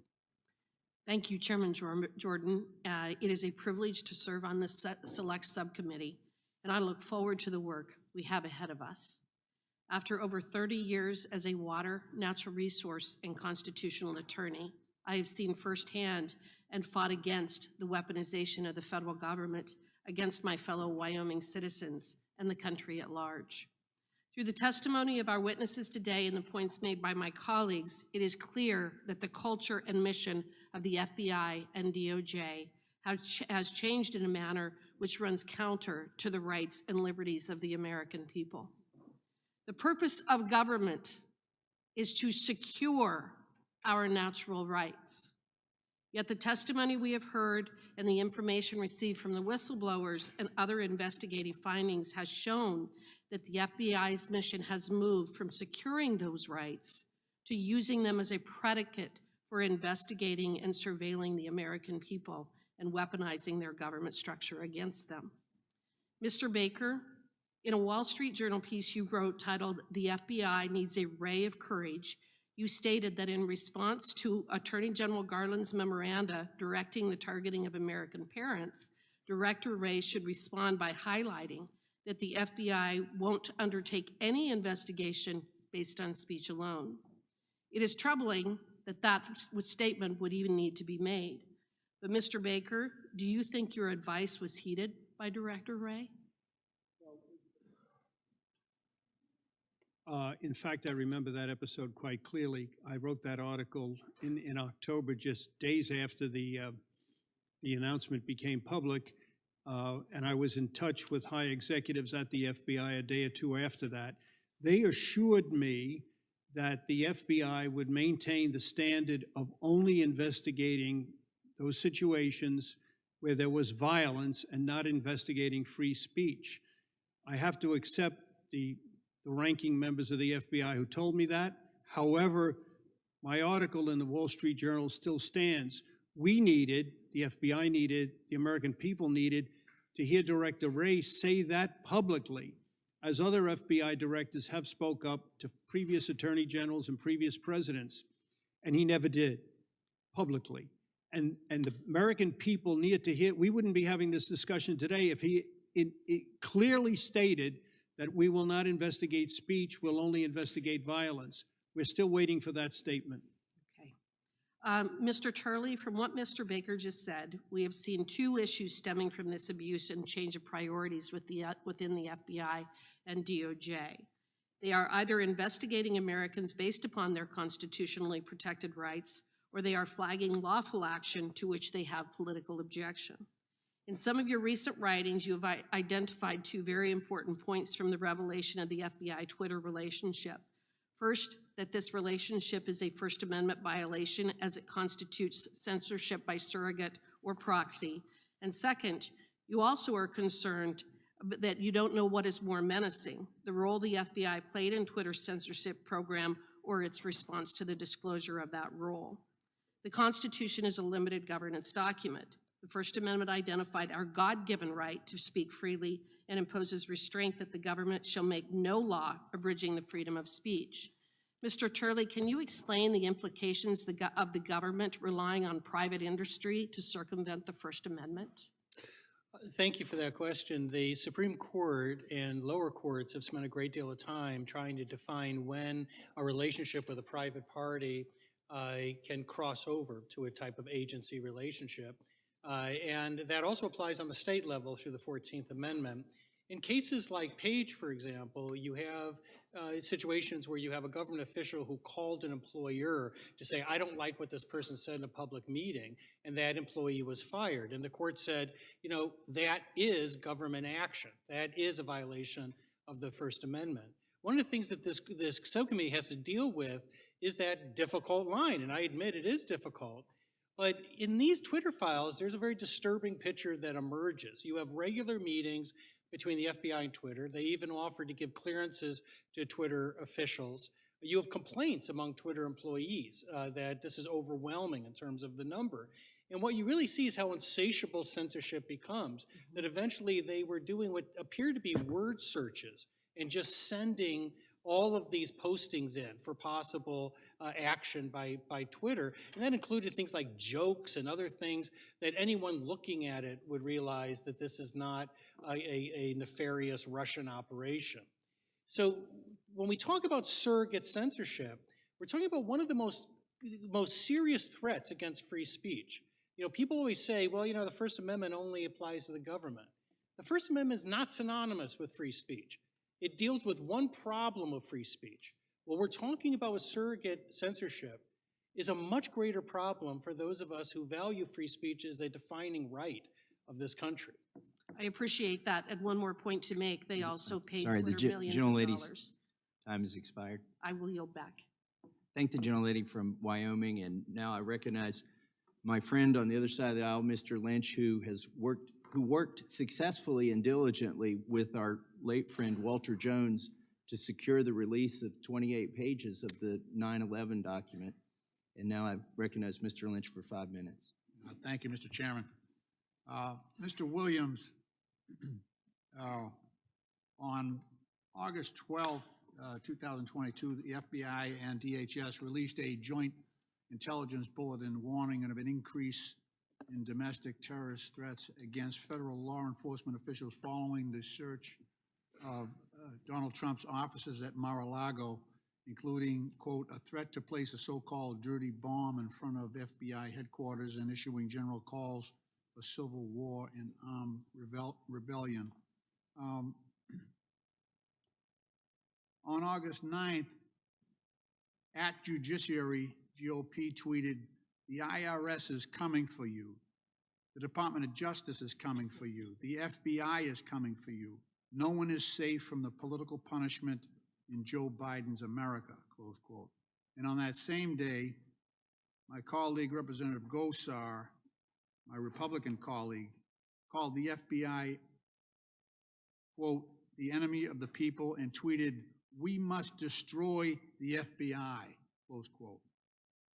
Do you share my concerns as a former FBI employee about this type of rhetoric inflaming those who might already be inclined to do harm to our federal officers? Mr. Lynch, above all else, I should take a moment to praise the work of the FBI and the many law enforcement agencies and individuals that I worked with throughout my time, 15 years in government, much of it in law enforcement. They do work on behalf of the American people and frankly don't sign up for threats or abuse. So to answer your question, no, absolutely, the threats hurt and are toxic and corrosive to our democracy. Is it ever appropriate for American leaders to encourage violence against another branch of government? The encouragement of violence is never appropriate either as a moral matter or under the law, sir. Now, thank you. The FBI has to respond to facts on the ground. And as recently reported by the Bipartisan Center for Strategic and International Studies, 28 of the 30 domestic terrorism fatalities that occurred in 2021 were the result of far-right terrorist attacks perpetrated by individuals who were, and I'm quoting, motivated by ideas of racial or ethnic supremacy, opposition to government authority, including perceived overreach related to protocols following the COVID-19 policies, misogyny, hatred based on sexuality or gender identity, and belief in QAnon conspiracy theory or opposition to certain policies such as abortion. Mr. Williams, could a congressional investigation designed to spread misinformation suggesting that the government is a threat actually compromise the safety of American citizens? The important words there were designed to, and so of course a congressional investigation that were designed to do that would be improper, sir. As you've raised as well, I was on the committee when Mr. Chaffetz and our dear friend Elijah Cummings conducted those negotiations around investigations of the Secret Service, and I also agree with the former chair's instructions around our joint investigations with Walter Jones. But could congressional investigations predicated on anti-law enforcement rhetoric contribute to misinformation that could lead extremists to target government actors? Yes, sir. Explain that. Go into that a little bit. Rather than yes or no, someone sure. who sat in that seat, explain to the audience. Sure. I think a lot of it's the climate we're in today. There is a significant risk of harm to an individual when people are whipped up by what they read and see. And so certainly these aren't mere statements. In addition to being legally actionable, they come at a significant cost, sir. At the same time, a unilateral, this committee is based on the premise that that the American people are under attack by the federal government, by Department of Justice, by the FBI, by the Department of Homeland Security. That's the premise on which this committee was based. And I just regret the impact that that's going to have on people who might otherwise consider serving in those agencies. And I just wonder if you have a perspective on that as well. Again, as I said briefly before, people come to, and in my experience, the vast majority of people I worked with, and frankly, if not all of them, came to serve, came to treat the rule of law as their guide and serve the American people. The fear of threats will chill people's ability, number one, to do their jobs, but also in terms of recruiting. People will not want to sign on for a job that will come necessarily with being threatened or doxxed online, sir. So I absolutely agree with that statement. Thank you.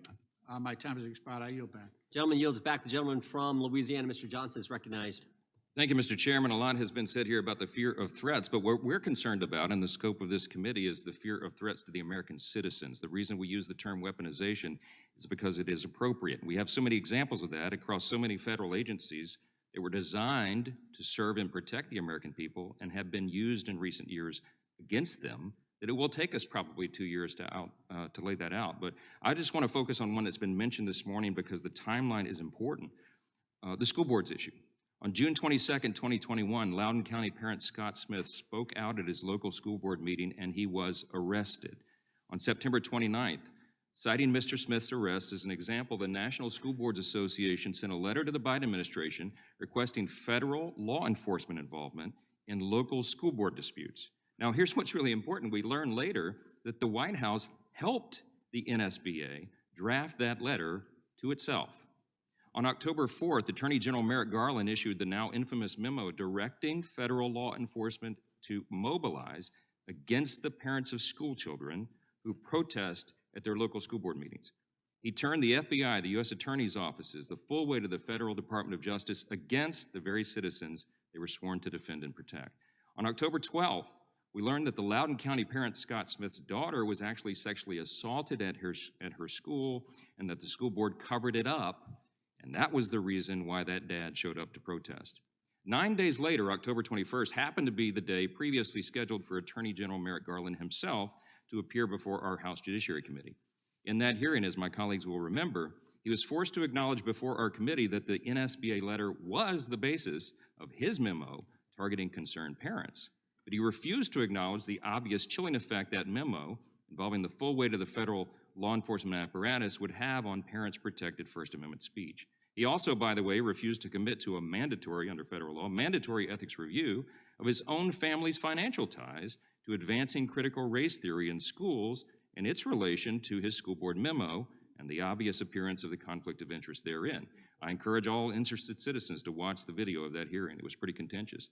The very next day, on October 22nd, after much public outcry, the NSBA retracted and publicly apologized for its letter labeling concerned parents like Scott Smith as, quote, domestic terrorists. In the following weeks, over 20 different state school board associations severed their ties with the National School Boards Association. Our Democrat colleagues have tried to downplay the importance of the Select Committee and even criticized its name as hyperbolic.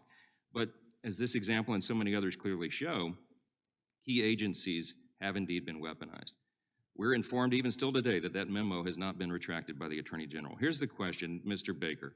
You were an FBI agent for 33 years and were involved in a lot of the important and noble work there, but you've also said clearly and been vocal about some of the egregious overreaches you've seen from the FBI and the DOJ. In recent years, you've described what has devolved into a culture of, quote, deceit and deception involving, quote, alarming FBI behavior, and you've written that those abuses threaten the liberties of those on the left as well as the right. Professor Turley just cited statistics here today that there are large numbers of Americans who now distrust the FBI. Our task here is to determine exactly how that's happened and how to correct that framework. Mr. Baker, here's the question. In your testimony, you noted that FBI Director Mueller, a couple of decades ago, worked to centralize the FBI, meaning that he centralized all information and decision-making, making that at the FBI headquarters, as opposed to his predecessor's decentralized model, which empowered the field offices instead. Do you believe the elimination of all those layers of supervision, review, and independent judgment is a key reason for all this corruption we see today, and that it's something that must be reformed and reversed? Yes, in fact, I do. Hit that button for me, if you will. Yes, in fact, I do, Congressman. I don't use the term corruption. The term I think is more appropriate that your colleague, Congresswoman Stefanik, used, the rotten culture, the culture rot. And specifically as regards to centralization, there's no question about it. Traditionally in the FBI, field agent had an investigation. He had a field supervisor above him. Above him was the agent in charge of that office. Only then did the information and the decision-making go to FBI headquarters. What happened under Mueller's centralized thing, all of that was eliminated. They ran these key investigations, the Hillary Clinton email investigation, and then the Trump collusion investigation, out of headquarters, eliminated all these layers of independent judgment, supervision, gone. So you had someone like, somebody mentioned his name already here, Strzok not only writes the communication opening the case, he goes the next day to London and conducts the first interview in the case. You have McCabe, a deputy director, number 2 in the whole Bureau, directs the investigation and sends 2 agents to the White House to interview General Flynn. No levels of review. It was bound to end badly. Thank you. I'm out of time. Yield back. I thank the gentleman. Yeah, they had a name for it. It's called a headquarters special. And the point is, it wasn't special so much, it became the norm. With that, the chair now recognizes. Mr. Chairman, could I have a point of order? There have been a lot of mention of information and testimony that you all have received from whistleblowers. When are you planning on providing that to the minority? You could have been for the very first deposition, or excuse me, transcribed interview of the whistleblower. I was there when he testified on Tuesday. Okay, that's fine. I assume you'll turn those over. But what about, you talk about dozens of whistleblowers. When are we going to get that information? When they testify, when we work with, I'll work with the ranking member on that information. You don't have any transcriptions of their interviews? We have the first one, and we have the dozens who come and talk to our office. They talk to your office privately? They talk to Republican staff, right.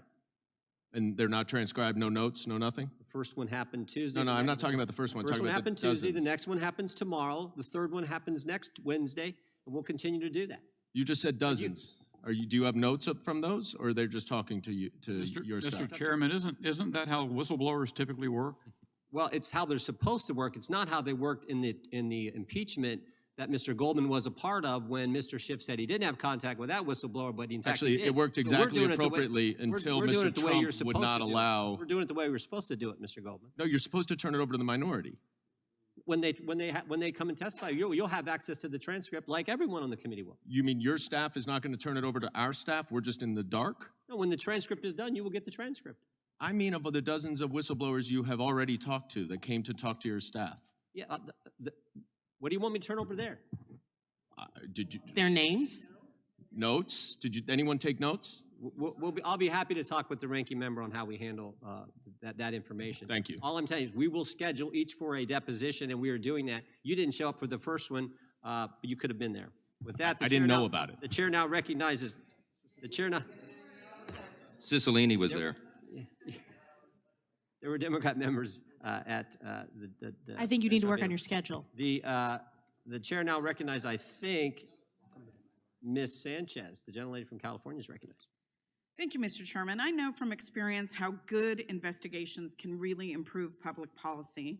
In 2009, my investigation shed light on the traumatic brain injury risks that accompany professional football, and I'm proud to say that that work changed how football teams and, more importantly, youth sports leagues address concussions. But I have also seen congressional oversight at its worst.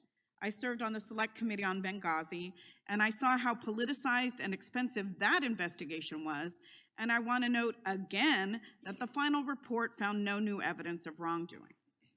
Mr. Williams, you've handled oversight for both Congress and the executive branch. Based on your experience, what are the hallmarks of fair and effective congressional oversight? Again, fair and effective oversight is number one. Does it serve to make government work and function better on behalf of the American people? And then I would say, two, is there a process of accommodation between the branches of government that are seeking to have information? And in my case, that was the Justice Department and the Department of Homeland Security, but any government entity, are they working productively together? Those two things. I'm glad you raised the issue of accommodation process. Yeah. Can you explain why that's necessary and why the government can't simply comply with every congressional oversight request the moment that it's made? Sure, and here's an example, Congressman Sanchez. It's actually more efficient in many circumstances for the parties to attempt to come to an agreement prior to whether it's issuing subpoenas or going straight to hearings and so on, because of the fact that things that are more contentious are far more likely to end up in litigation and tied up in the courts for whether it's months or years thereafter. Where if the parties had just at the beginning tried to resolve it, like the judge I clerked for used to say, "Can't y'all work this out?" We'll try to work it out up front and come to some agreement where not everybody gets what they were initially asking for, but somehow the process moves forward. Last week, just 2 weeks after being named chairman, Mr. Jordan served multiple subpoenas seeking internal information from the executive branch. In your experience, can it sometimes take time for the accommodations process to play out? Exactly as I said, it can take time, but it's far more productive to end up with a more time-consuming process up front, but where everybody ends up getting what they want. Thank you. Now, I'm not a prosecutor, but you've been a prosecutor, Yes. correct? Yeah. The chairman of this select committee held a press conference earlier this week to talk about various interviews that his staff is conducting. Now, I haven't been able to be in those interviews, but I want to ask you about some things that the committee should keep in mind as it moves forward with our work on this select committee. Could the fact that someone has no firsthand knowledge of the matters they're discussing impact the credibility of what they say? Yes. And what if they vocally advocated conspiracy theories that have no basis in fact? Should that impact how the committee views their testimony? Yes, openly advocating conspiracy theories that have no basis in fact would have a negative impact on an open investigation. Thank you. And now I just want to clarify some of the discussion that we've heard about parents protesting at school board meetings. People have the right to free speech in this country, but is that an absolute right? Absolutely, and the best example is threats against other people are not, it's just not protected speech. And in fact, many of these people who have shown up at school board meetings had threatened school board officials with violence or even with death. And isn't that the reason why they were placed on this,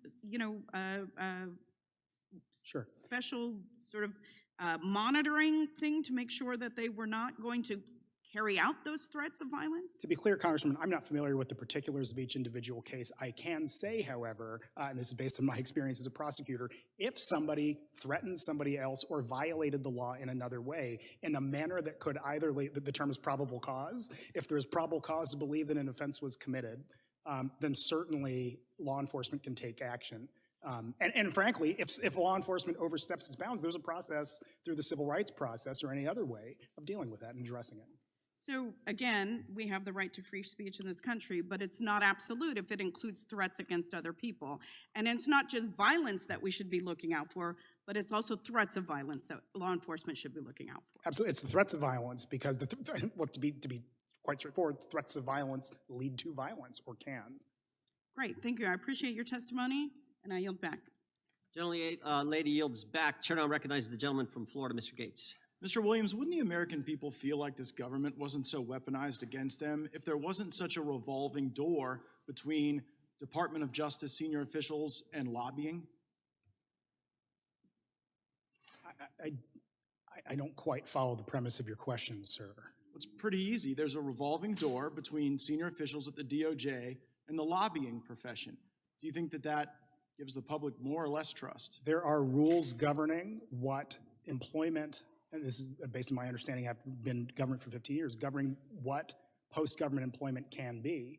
One, what individuals' actions can be once they're employed elsewhere, but also what they're allowed to do. Lobbying is influence peddling, and you are the principal at the Rabin Group, which is a lobbying firm.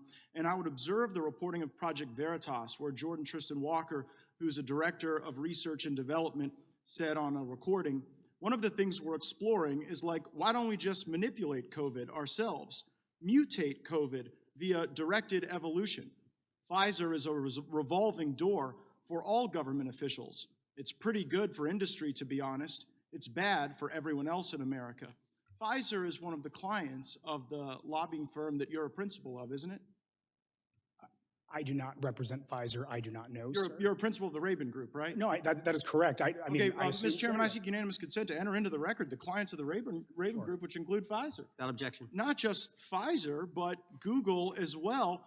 And in response to the Twitter files, we saw a statement come from the FBI where they said correspondence between the FBI and Twitter show nothing more than examples of our traditional, long-standing, and ongoing federal government and private sector engagements. Are there such engagements between the FBI and Google? When you say such engagement, sir, I don't quite. Does Google engage with the FBI, Mr. Williams? I don't work for either Google or the FBI, Well, sir, so gosh, I can't. I'd have to again point you to your own client list that you advertise on your own website, which includes Google. Does it surprise you that at the Raven Group's website, Pfizer and Google are clients? It does not surprise me, sir, no. The Soros-funded Open Society is one of the clients as well. Does that surprise you? Sir, I don't have our client list in front of me right now. I will, assuming that's what it says, I will take your word for it. Yeah, I would think that maybe one of the legislative initiatives we could pursue would be to tighten this revolving door that folks at Pfizer and folks at Big Tech seem to freely acknowledge, in which you seem to be the incarnate of the revolving door. Mr. Baker and Ms. Parker, I want to assure you both that we come not to trash the FBI, but to rescue the FBI from political capture. And it seems as though that political capture was really enhanced when Robert Mueller took a lot of the authority and power away from the field offices all over our country and centralized that power. Mr. Baker, do you believe that through legislation, we might be able to restore the system of office origin, where events occur, people are able to conduct investigations in the absence of the influences of Washington, D.C.? There's no doubt Congress can be an advocate. You're doing a lot of good by having these hearings, this panel. A lot of these things, though, have to be done internally by the DOJ and the FBI. But there's absolutely a role for Congress, looking at the abuses of Pfizer for one, the abuses of the unmasking for another, the abuses of the indirect targeting, which actually the CIA and the NSA do rather than the FBI. But these are all things Congress can legislate solutions to. And it seems as though those abuses become more acute the greater they have a geographic proximity to Washington, D.C. Seems we don't see these abuses with the brave FBI agents like Ms. Parker, who I'm very grateful served my fellow Floridians in the Miami field office. Ms. Parker, if we got the decision-making more out of Washington, D.C. and into the hands of our field offices where we have so many patriotic and brave FBI officials, do you think we'd be able to escape this political capture that quite literally drove you out of the Bureau? I think that's absolutely critical at this point in our American history.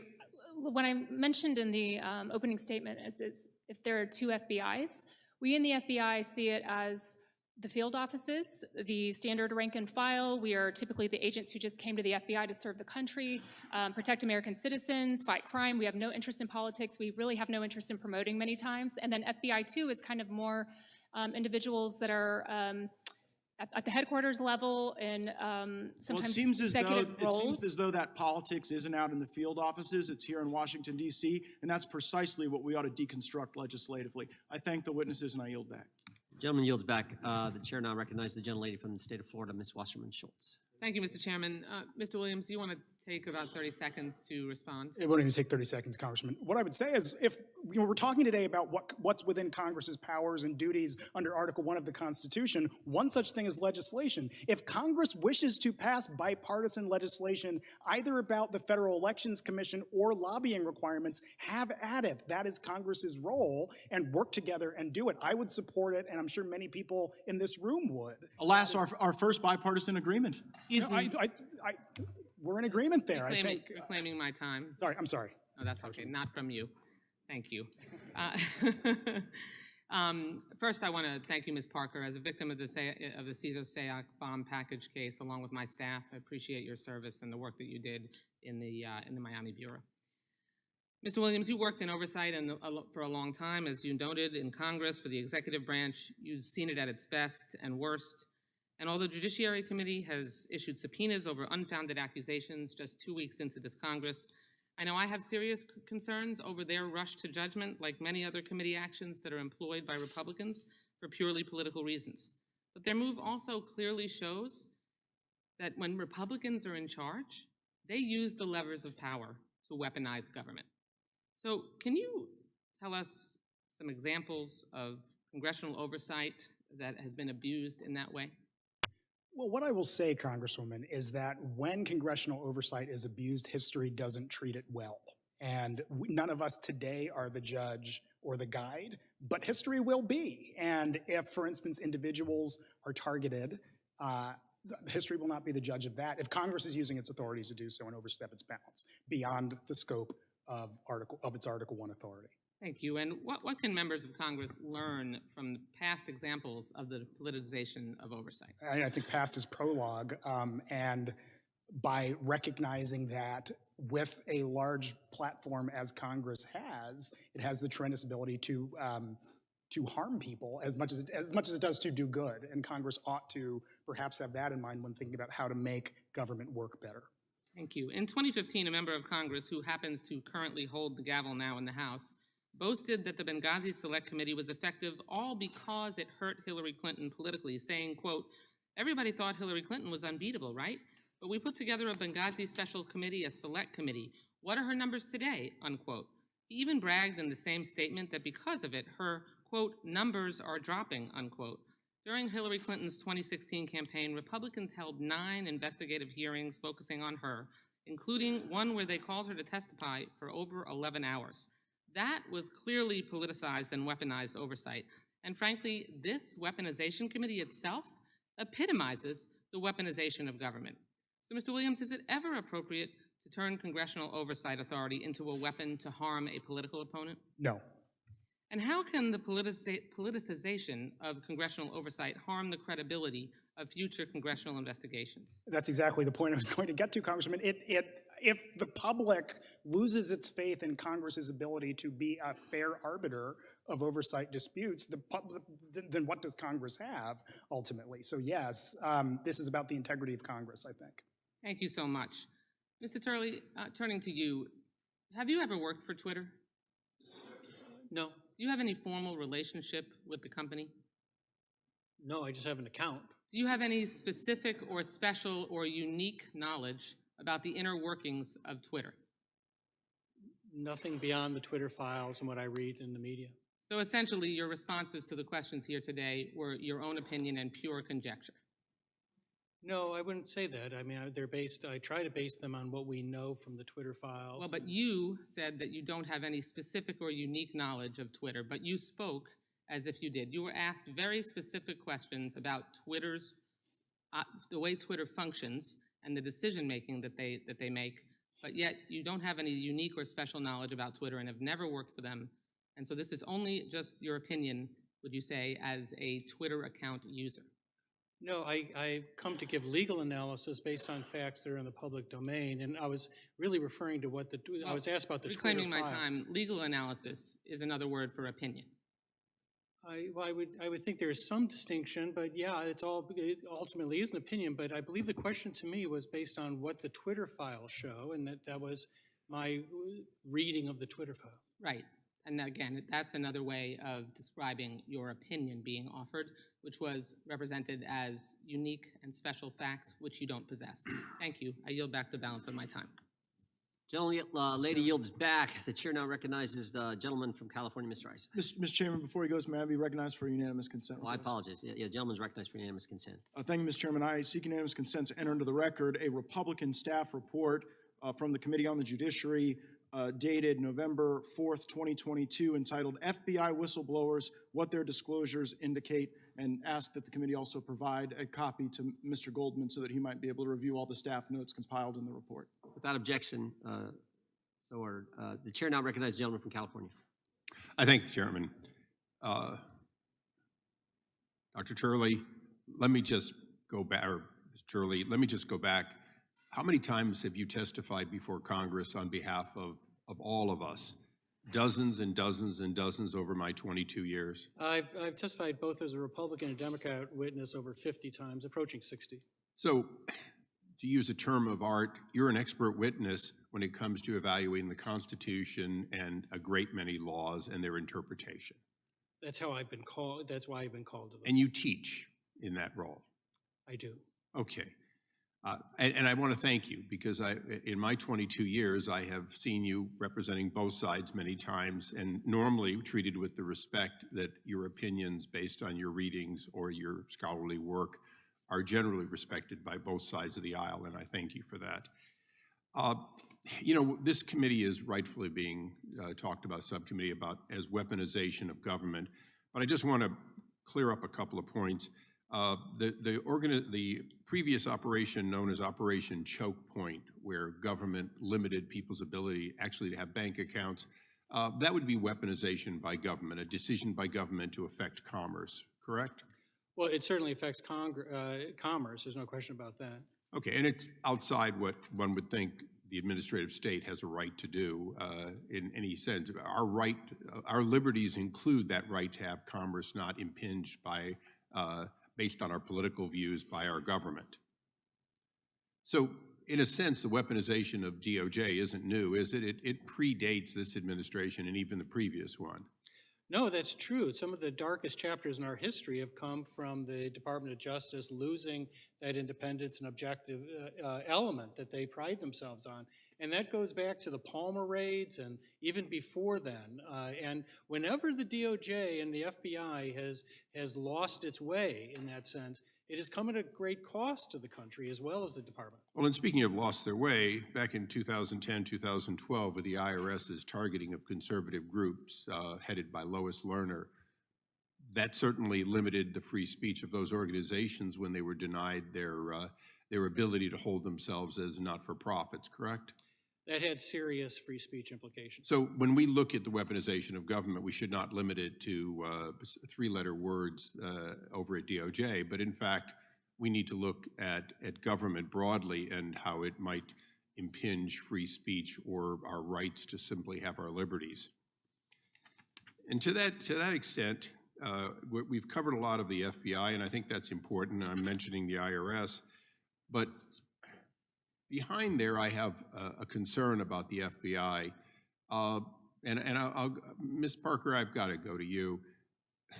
Is that something that you think represents the neutralism of simply being law enforcement for the FBI basically to kneel in support of Black Lives Matter?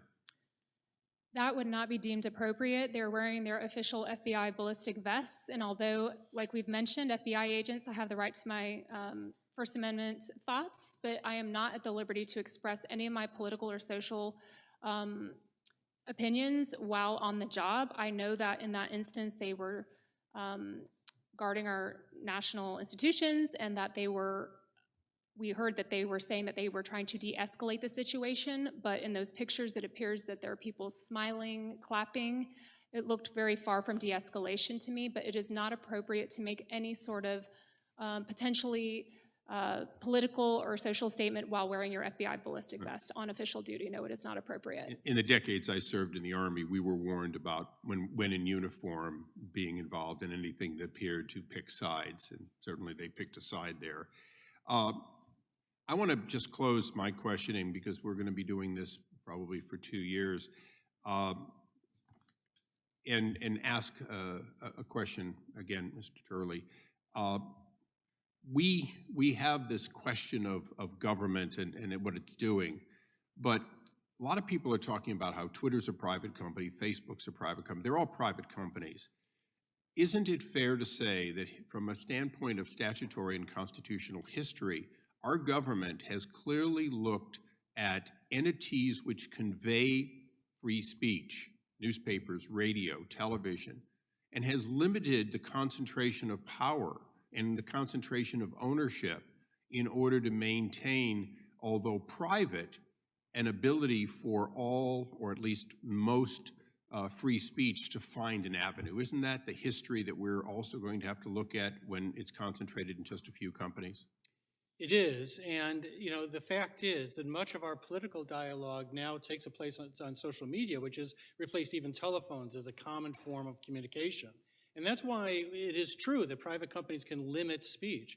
But you have to keep in mind, these are communicative companies. These are closer to AT&T than they are Starbucks. And that raises a serious question in terms of not just looking at the government aspect of coordinating and targeting citizens for possible censorship, but the control of these companies over speech. And I think that people that sort of dismiss that are really losing the fact that this is now much of what is the marketplace of ideas. The marketplace of ideas is now a digital marketplace, and it's controlled by these companies. Thank you. Thank you, Mr. Chairman. I yield back. Gentleman yields back. The gentleman from Virginia, Mr. Conley, is recognized. Thank you, Mr. Chairman. And I'm so glad my friend from California just brought up Lois Lerner and the IRS and your comment, Professor Turley, that was troubling in terms of targeting a particular point of view, because, of course, that's not true. As we learned, the Inspector General, the TIGTA, deliberately focused only on conservative filters, even though he was presented with clear evidence that the filters were nonpartisan. There were liberal filters, lefty filters, conservative filters, Republican filters, Democratic filters, but they chose because they wanted to make a case that this was deliberate censorship and targeting by the IRS. Wasn't true. Never was true. False premise. And that's what I worry about right here on this committee. The premise is the FBI is tainted. The FBI is doing dirty work. It's got the hobnail boot of government on the necks of the American people who are simply trying to express themselves. Mr. Williams, you think the insurrectionists, thousands of them, who came here, many of them armed, that led to 5 deaths and the storming of the Capitol, to try to prevent the constitutional certification of the counting of the ballots for the President of the United States on January 6, 2021. You think that was nothing more than patriots that got a little carried away and they were just expressing their First Amendment rights, and the FBI shouldn't have been looking at it and certainly shouldn't be prosecuting people for it? Well, certainly, sir. I believe almost 1,000, if not over 1,000 people have been charged with crimes in connection with that day. Several people have now been convicted by juries and also with findings that were affirmed by federal judges of seditious conspiracy. That's using force or threats to impede or delay the execution of laws of the United States. So I guess I hear you saying we need to make a distinction between the expression of views, which is absolutely protected under the Constitution of the United States, First Amendment, and the use of violence to propound and propagate those views. That is correct. So the First Amendment does not protect the use of violence. Correct. In fact, that's illegal. Correct. So when we talk about parents just going to school boards, trying to express their concerns, that's true. Many parents go. I was a parent with a kid in a school system. I was a card-carrying PTA member. I certainly testified now and then about the school budget or school issues, but I didn't threaten the lives or families of school board members. I didn't anonymously threaten violence or let it be known that I knew where they lived and that there'd be trouble. That's a different form of speech, isn't it?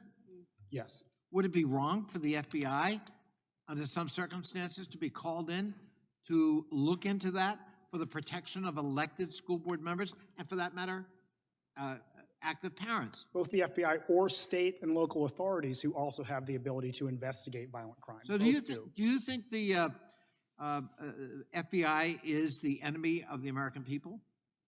I do not believe, in my experience, look, again, I was in government for 15 years. Do you think the FBI ought to be defunded? I do not believe the FBI should be defunded. So, for example, if they were, the Tampa field office that infiltrated and spent 6 months embedded in a network of ransomware gag, Hive, and took it down. Hive is no longer functioning. Is that a good thing or a bad thing? That is a very good thing. Look, I was a prosecutor and a senior executive at the Justice Department. Fighting crime is a good thing, and I think we can all agree on that. I see. So they're not just, censoring free speech. They're actually doing some good things that protect the American people? Yes. Would you say that characterizes largely their mission and their function? In my experience of working with the FBI and other federal law enforcement for years, absolutely, sir, that was my experience. So we have to put everything in context here. We can't allow somebody who asserts they're up to no good because a particular agent or a couple of agents may be doing X, Y, and Z, ought not to taint the entire function and mission or personnel of the FBI. Is that a fair statement? That is a fair statement, correct. And that goes to their other missions: cybersecurity protection, human sex trafficking, breaking up those rings, and for that matter, protecting us from domestic extremists who are propounding and using violence as a weapon to further their cause. What is special about the FBI, sir, very quickly, is that unlike many other law enforcement agencies, it has both a counterterrorism element and a law enforcement element. Now, many people may think those are all one and the same, but those are actually two different functions. And so, yes, both of those help keep the American people safe. I thank you, and I yield back. I think the gentleman from Utah, Mr. Stewart, is recognized. Thank you, Chairman, and to witnesses. Thank you, Mr. Turley. My condolences that you've had to sit through 60 of these, but thank you for being willing to do that. I look forward to hearing from all of you, but Mr. Chairman, I also look forward to hearing others who are key to this investigation. Christopher Wray, the Attorney General, former FBI Director Comey, former CIA Director Brennan. I hope we have a chance to hear from them as well. I want to share with you my first experience in this area. 2017, member of the House Intelligence Committee, after months and months of stonewalling, we were finally allowed to go to the FBI building and to read the FISA application on Carter Page. And after reading that application, it was very, very clear to me the FBI has lied to the FISA courts. The FBI has lied to Congress, and the FBI has lied to the American people. After that, I had a similar experience with some CIA documents and then other agencies. And the result of this is, when, Mr. Turley, you talk about losing the faith of the American people, if an FBI agent called me today and said they wanted to speak with me, I would never speak to them, regardless of the topic, without my attorney present. And by the way, Congress has to reauthorize 702 this year. And we are a long way away from getting the trust of confidence because of the subject we're talking about today. And we'll lose a valuable tool if many people are simply going to say, we won't give them that authority, they abuse it. I'd like to focus on the FBI abuse if I could. I'd remind you, Carter Page was an innocent American citizen. The FBI said he was a Russian spy. Turned out that was not true. In fact, turned out there was zero evidence that he was a Russian spy. And yet, the FBI IG went and looked at the FISA application, and this is what they found. And Mr. Williams, I hope you'll pay attention to this because I'm going to ask you a question about this. They found 17 significant errors of omissions. They found 51 wrong or unsupported factual assertions, including FBI lawyers who simply made up evidence and included it in the FISA application. Disgusted by this, I would suppose, the IG went and looked at random 25 other FISA applications and found significant inconsistencies and omissions in every one of them. Mr. Baker, you're a former FBI agent. Do you think that 17 omissions, 51 wrong assertions in a FISA application that, by the way, if you're going to get one right, don't you think the one that's targeting the President of the United States would be one you'd be particularly careful of? And yet they found that many omissions. Do you find that a standard acceptable? Of course not, Congressman. And in fact, it's actually even worse than you described. There was exculpatory information available that was not considered.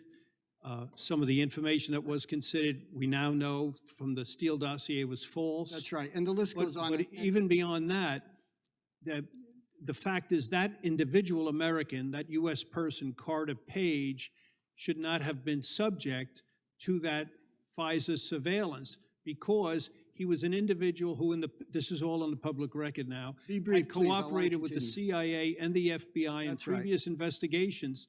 So he would, by the guidelines that existed then, he should have been excluded from FISA. He could have been directly interviewed. That's right. Mr. Baker, I'm going to cut you off because you've made your point. Mr. Williams, do you think that, as I've described to you, 17 omissions, 51 wrong assertions in one FISA application is professionally done? Sir, I would say that this is a matter that continues to be of interest to the Justice Department. It's a simple question. Do you find that acceptable?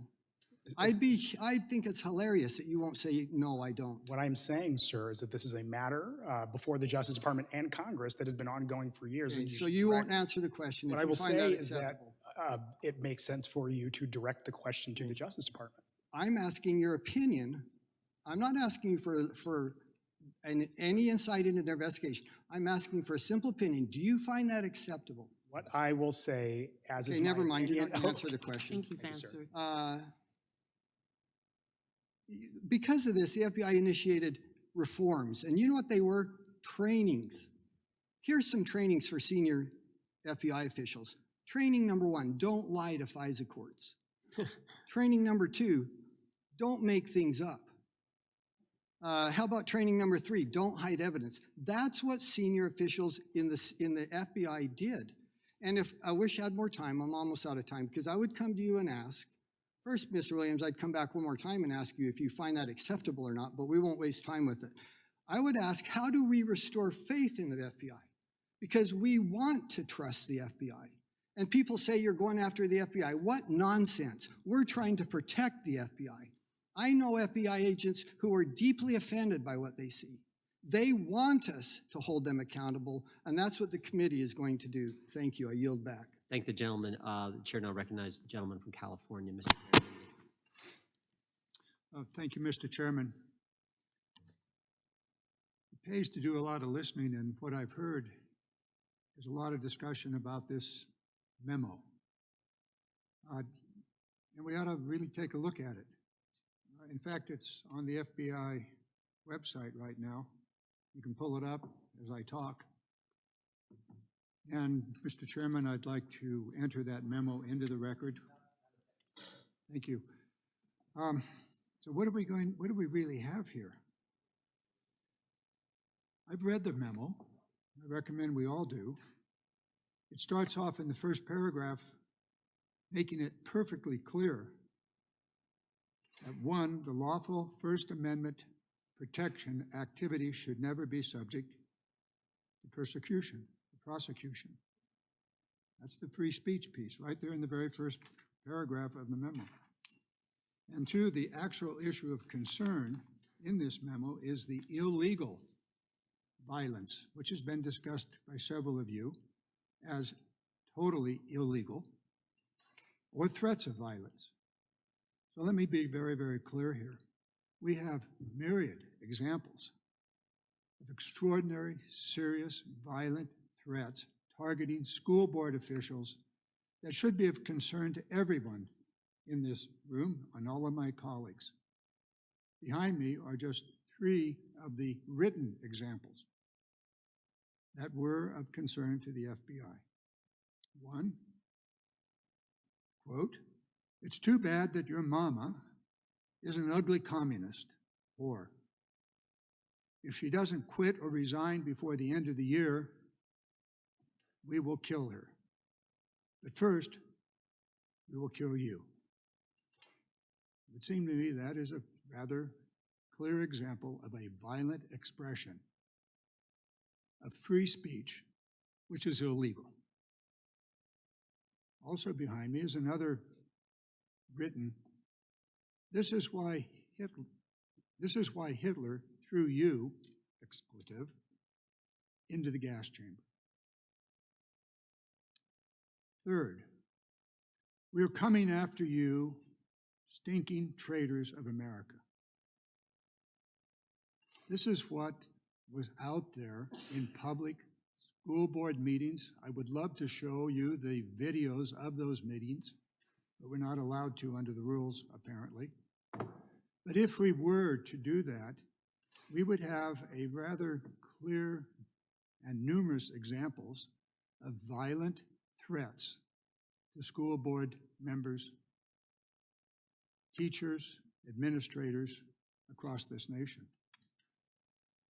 This memo by the Attorney General, however it came to be, and that's been discussed here, that maybe somebody suggested that he take action on this, which is rather common. There's not one of us on this dais that hasn't been asked by one or more of our constituents to do something. And so the Attorney General does. He sends out a memo to the FBI agents across the country saying, bad things are going on. Maybe I should just read it. Threats against public servants are not only illegal, they run counter to our nation's core values. Those who dedicate their time and energy to ensuring that our children receive a proper education in a safe environment deserve to be able to do their work without fear for their safety. That's the memo. That's what happened here. Is it the director noting, and I'm sure he had more than one source than the School Board Association, that there were things going on in our society that were dangerous? Ms. Parker, you spoke to the difference here between free speech and violent speech. This is what the FBI director did. He said to the agents, pay attention to this and keep track of it. Why? Why did he want them to do that? Because there were threats. Very real threats. Did any of them materialize? There's evidence that they did. You take a look across this country at the number of public servants that simply decided to not serve because of the violent threats. So as we go about our work here, as we go about looking at the weaponization of the federal government, we must be careful that we don't become a weapon to be used for political purposes. There clearly, absolutely is a need to monitor all federal agencies, law enforcement, military, on and on. But let's be very careful that we don't use this committee as a weapon for political purposes. Gentleman's time has expired. Gentleman yields back. Gentleman from Kentucky is recognized. Thank the gentleman from Ohio. It occurs to me that we're sitting here in a committee that's got a fancy name, a different name. There are people watching our very first hearing and wondering, are these folks serious? There are people who have spent their careers dedicated to the service of people in this country, working at the FBI, wondering, are these folks serious enough that I could be a whistleblower, that I could come forward and share information with them, and they would actually do something with it, and that something good could come from it. And I want to let those people who are watching, Ms. Parker and Mr. Baker, you're an excellent example of people who will come forward and make a difference. And I want to let those people know that I've come to this city for 10 years with one basic premise, which is this is the best country on the planet, the best country that's ever been. It's deeply flawed, but we owe it to our children to fix it. And that's why I sought to be on this committee. That's why I thank you, Mr. Baker, and you, Ms. Parker, for being here, and why I invite others who are watching to please come to us. Find somebody on this dais that you trust and tell us your story so we can fix it. And speaking of fixing things, I want to talk about the Fisa program, which, Mr. Baker, you've talked about in your testimony, particularly 702 parts of it that we are going to re-examine and reauthorize potentially. On the surface of it, it sounds like a practical legal concept that you would collect information on foreign targets who don't have constitutional rights, and you might incidentally collect information that pertains to U.S. citizens who do have constitutional rights. But because it was collected incidentally and not in pursuit of that U.S. person, we'll go look at this data, we'll put some policies and procedures, but the Constitution does not apply here because it was incidentally collected. Well, if the incidental collection were small enough, that might be a valid concept. The problem is we've collected millions of exabytes of data. When what you're collecting incidentally becomes the entire universe, I think you might need a warrant to go look at that information. And when the number of searches that is done on U.S. persons by the FBI, I'm not talking about CIA, NSA, we know in 2020 it was over 1 million searches into this phishing, into this database where you don't need a warrant. And then in 2021, it went from 1 million to over 3 million searches. This is problematic, and I hope we look at this going forward. Mr. Baker, you mentioned something in your written testimony I don't think you got a chance to speak about here today. Can you tell us what reverse targeting is and Yes.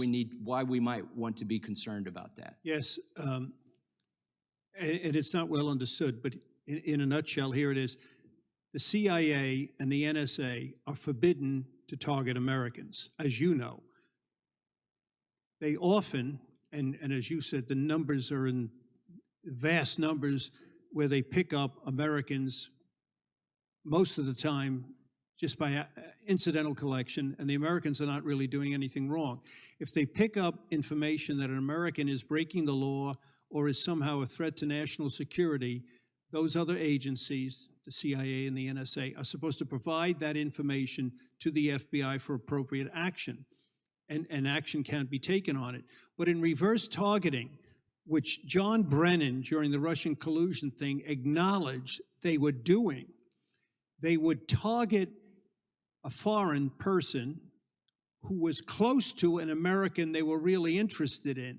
And then when they picked up that information on the Americans, aha, we got it in incidental collection, which that was all phony and false. It wasn't incidental collection at all. That is another thing that you in the Congress, on both sides of the aisle, can address and correct. You can institute penalties for them pulling this monkey business like that. Mr. Turley, Professor Turley, I know we don't have a lot of time, but do you think, and obviously private companies don't infringe the First Amendment until the government tells them to do it. Do you think that Section 230 gave them some comfort that if they did that, that these private companies, if they sort of, when the government suggested to do something, that they did it, that they would have a safe harbor? Well, I do think that Section 230 is becoming increasingly untenable. It was really designed on the premise that these social media companies and other platforms were not in an editing function, that they were simply a forum, a publisher. That's clearly not the case. I mean, we obviously have an extensive censorship system here that is in place. And so the premise of 230, I think, has largely been discarded. But the implications of what has been created cannot be really overstated. We're talking about a censorship system that affects billions of people, and we also have a confirmation in the Twitter files of the United States government pinpointing people who should be censored or suspended. That should trouble people regardless of your party affiliation, whether you want the government in that business. And I think that's worthy of a debate. I think you now yield back. Thank the gentleman. The chair now recognizes the gentleman from Texas, Mr. Allred. Well, thank you, Mr. Chairman. I've worked hard now in my 5 years, going into my 5th year in this body, to develop a reputation and a record of bipartisanship, of working on issues like veterans' health care and benefits, on infrastructure, on paid leave, trying to improve folks' lives. To me, this subcommittee and this hearing is a disgrace. It has nothing to do with helping Americans struggling, nothing to do with helping families like mine growing up. I was raised by a single mother. It's just been an airing of grievances, of debunked claims and conspiracy theories. I think most folks watching back home are having a hard time following some of what y'all are saying, because you have to go so far down the rabbit hole. Now, before I was elected to Congress, I was a civil rights lawyer. I served as an appointed lawyer in the Obama administration. And I believe in Congress's Article I duties to conduct oversight and the executive branch's responsibilities to enforce the law and work with us. That nexus is governed by the accommodation process, which ensures that there's trust and prevents politicians from meddling in the Department of Justice and into its investigations. Now, on January 20th, the Justice Department sent a letter to the chairman saying that we share your belief that congressional oversight is vital to our functioning democracy, and we're committed to cooperating with legitimate efforts to seek information consistent with our obligation to protect executive branch confidentiality interests. They said the department's mission is to independently and impartially uphold the rule of law, requires us to maintain the integrity of our investigations, prosecutions, and civil actions, and to avoid even a perception that our efforts are being influenced by anything but the law and the facts. Despite that, the chairman of this committee has sought to seek numerous documents related to the FBI's ongoing investigations into the January 6th Capitol insurrection cases and other domestic terrorist cases, many of which are open investigations and are ongoing. Mr. Baker, just to set a tone here, Do you agree that the attack on the Capitol on January 6th was an act of domestic terrorism? I'm sorry, could you repeat the question? Do you agree the attack on the Capitol on January 6th was an act of domestic terrorism? I don't think I'm in a position to judge that. It was an act of lawlessness. There was a lot of property destroyed. You're here as an expert, And there were sir. crimes You're here committed based on in, your experience. by trespassing. I don't know if that rises to the level of terrorism, quite frankly. It might, Well, but I don't know would that. constitute domestic terrorism to you, sir? Domestic terrorism is acts of violence to influence political decisions. That's what we You were know told what we in the do on past. January 6th every 4 years in this Well, country? January 6th to me looked like a riot. It was a seditious It was lawless. It conspiracy. was lawless. There was property destroyed. There was trespassing. There were people injured. Those are all crimes. Thankfully, numerous courts and juries have disagreed with you and have found many of those insurrectionists guilty. It was an act of domestic terrorism, and I thank you for clarifying for all of us here that you can't decide whether it was or not. I want to go to you, Mr. Williams, because I think that we need to be very careful here. Nobody really wants members of Congress or politicians jumping into ongoing criminal investigations for many good reasons that I think you lay out in your testimony. Can you give us just a few reasons of why it would be a major problem for criminal investigations to suddenly be subject to the whim of a politician? I'd say 3 reasons, Congressman Allred, and thank you for that question. One, as articulated in the letter by the Deputy Attorney General that was quoted by, I believe it was Congressman Raskin earlier, you do not want the public to get a roadmap for how investigations are going to play out. That involves tipping off witnesses or defendants who might be brought into the system. So that's point one. You just don't want to give the roadmap, and that's the word used by the Justice Department. Number 2, and this is a big one, the fear of influence or the appearance of influence. If a prosecution continues right after a member of Congress or someone speaks out,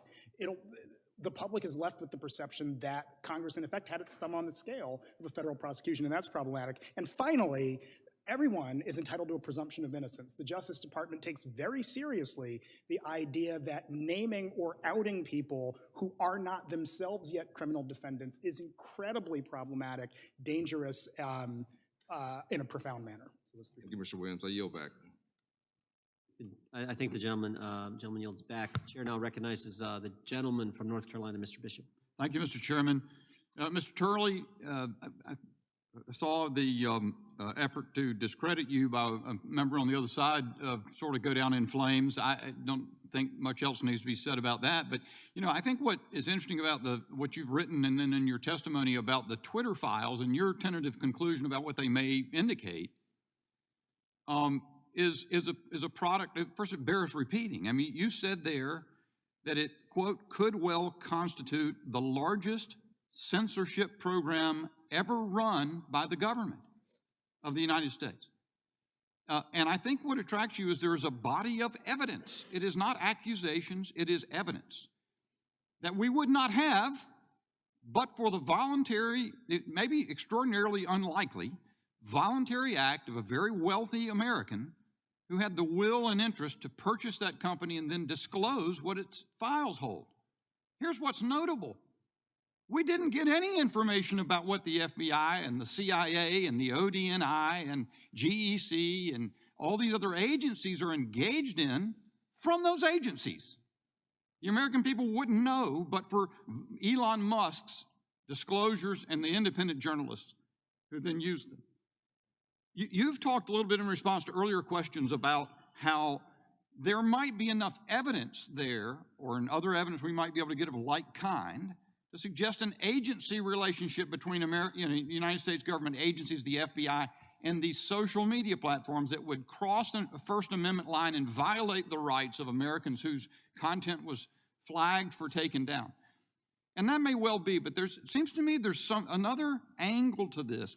Everybody knows in the debate over big tech that these social media platforms have content moderation policies that are narrower than the First Amendment. They take down speech as a matter of practice that the First Amendment would protect if it were a government.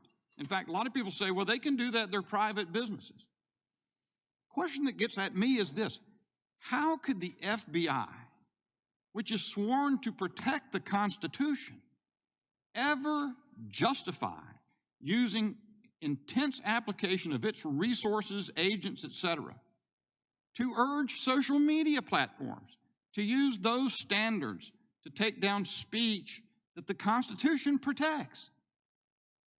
Yeah, this goes to the sort of bifurcated issue here legally. That is, you have on one hand the question of the agency relationship, which actually some courts like the Eighth Circuit and Dawson, the Sixth Circuit and Page have had analogous cases where they said that there was an agency when a government official made a call and negative actions were taken. But there's also the direct action. Obviously, federal agents are government actors.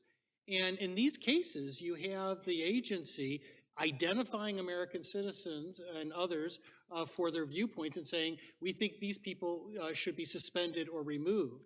And as I say in my testimony, it's a particularly ominous thing to have the chief law enforcement agency performing this role, an agency with incredible powers.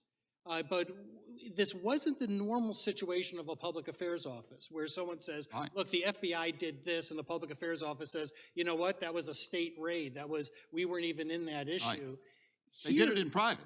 Right, here you had the government itself looking for citizens who should be silenced and targeted. That's a problem in and of itself, whether it also triggers an agency relationship. Do we want to go back to the day when governments created those types of lists? Let me get you to comment on something else that I believe is ominous. It's on the charts behind me. One of the Twitter file disclosures is that Elvis Chan at the FBI San Francisco wrote to a Twitter executive and said, my colleagues at the fort had a query for you. Turns out they had to tell me that means Fort Meade, the National Security Agency, NSA, probably. A few years ago, Twitter said they would no longer provide their data feed to members of the IC. That means intelligence community. And he goes on to ask whether colleagues at the NSA want to know if they'd reconsider that, because the NSA would like to vacuum up every word mentioned on Twitter by American citizens to be analyzed by computers to figure out what they would make of it. What about that? You don't comment on that in your column, but I'm curious what your impression is of that. Well, that's another troubling aspect of this interstitial relationship between the government and social media companies. Now, on some occasions, the social media companies said, we're not going to do that. But all these different layers of interaction that the Twitter files refer to make it harder and harder to discern where the government ends and the social media company begins. And I want to emphasize that when I talk about the largest censorship system in history, that is really unquestionable, right? I mean, even Twitter alone is a massive censorship system. And you combine the other companies. Now, it is privately run, and now we're looking at how much of that was being directed or influenced by the United States government. But we are, without question, talking about the world's largest censorship system. And when you add elements like the one that you talked about, of this sort of interstitial relationship or cross-pollination between agencies and social media, it becomes a very menacing prospect. These companies are enormously powerful. They control much of our political speech. And as we talk about the dangers to democracy, and I agree with many of the Democratic members and the Republican members about the need to protect our democracy, that's a threat to democracy. When you have the ability of people to speak and control of companies that are using standards that are really undiscernible. Yesterday, when we heard the testimony of one of the Twitter executives, she gave a standard for which they would decide what could be censored. I wrote about it today on the blog. That standard defies definition. And I will simply say that the greatest danger of the First Amendment is the chilling effect, the unknown of when you will be targeted. I regret my time's expired, Mr. Chairman. Thank the gentleman. Gentleman yields back. We now recognize the gentlelady from Texas, Ms. Garcia. Thank you, Mr. Speaker. Mr. Speaker, Chairman, I just promoted you this afternoon. Been called worse. And it yeah. did not, and it did not take 15 rounds of voting to do it. Thank you, Mr. Chairman, and thank you to our ranking member for her steadfast leadership in pursuing truth and protecting our democracy. The federal government has a long history of weaponizing its power against minorities like communities of color, religious minorities, and immigrant communities. Women, Latinos, people of color, and religious minorities are the actual victims of a weaponized government, not billionaires or politicians with frail egos. House Democrats spent 4 years fighting to enhance civil rights and liberties and stop the weaponization of government against our most vulnerable communities. Now, my colleagues on the other side of the aisle have assembled this misnamed and misguided committee to grandstand and to try to lecture us all on the weaponization of government. But the American people know that this committee and MAGA Republicans are all about all show and no substance, or as we say in Texas, all hat and no cattle. This committee is designed to inject extremist politics into the justice system and to shield the MAGA movement from the legal consequences of their actions. These political stunts undermine our every agent, officer, prosecutor, law enforcement, and the entire justice system. We should instead dedicate some time to oversee direct interference in prosecutions and investigations. We should instead dedicate our efforts to investigating the abuse of power, the president's pardon power by the former twice impeached president. We should instead dedicate time and efforts to investigate the weaponization of the federal government to undermine and overturn the 2020 presidential election. I hope, Mr. Chairman, that we will have follow-up hearings to do some of that. Now I ask for unanimous consent to enter a letter from Citizens for Responsibility and Ethics in Washington outlining these and other recommendations for this committee into the record. Thank you, Mr. Chairman. During the assault on the Capitol, which we've already discussed, many of us, including myself, were removed from the floor and evacuated. A lot of things happened, and I, for one, consider it more than just a riot. Some have suggested that this committee may try to erase the truth about the horrible days of that event. The idea of denying the truth about January 6th is horribly offensive to me, and I'm sure that it's even more offensive to the law enforcement officers who were on duty that day. Mr. Williams, I know you're familiar with that day, and you're familiar with the halls of Congress. You worked on the Hill, correct? I did, Congressman, thanks. Were you there on the Hill on January 6th? I was not present on the Hill on January 6th. Do you know others who were? I certainly do. Can you understand why it would be offensive to the people who were there, many like me who were on the floor and got pulled out and had to try to put on a gas mask and told to hit the floor? And of course, the many law enforcement officers who had to rise to the duty. Can you figure any way that we can defend this if anyone tries to rewrite what happened that day? It's the second part of your sentence that I want to pick up on, Congressman, because it's not just former colleagues and friends of mine that were here. It is law enforcement officers that I know, and there simply is no place for threats against law enforcement in a civil society. So, you know, I will echo everything you said. It was real. 1,000 people have been charged with crimes. Several have been convicted of very serious crimes. It was a real event. So what is your reaction to the politicization of January the 6th?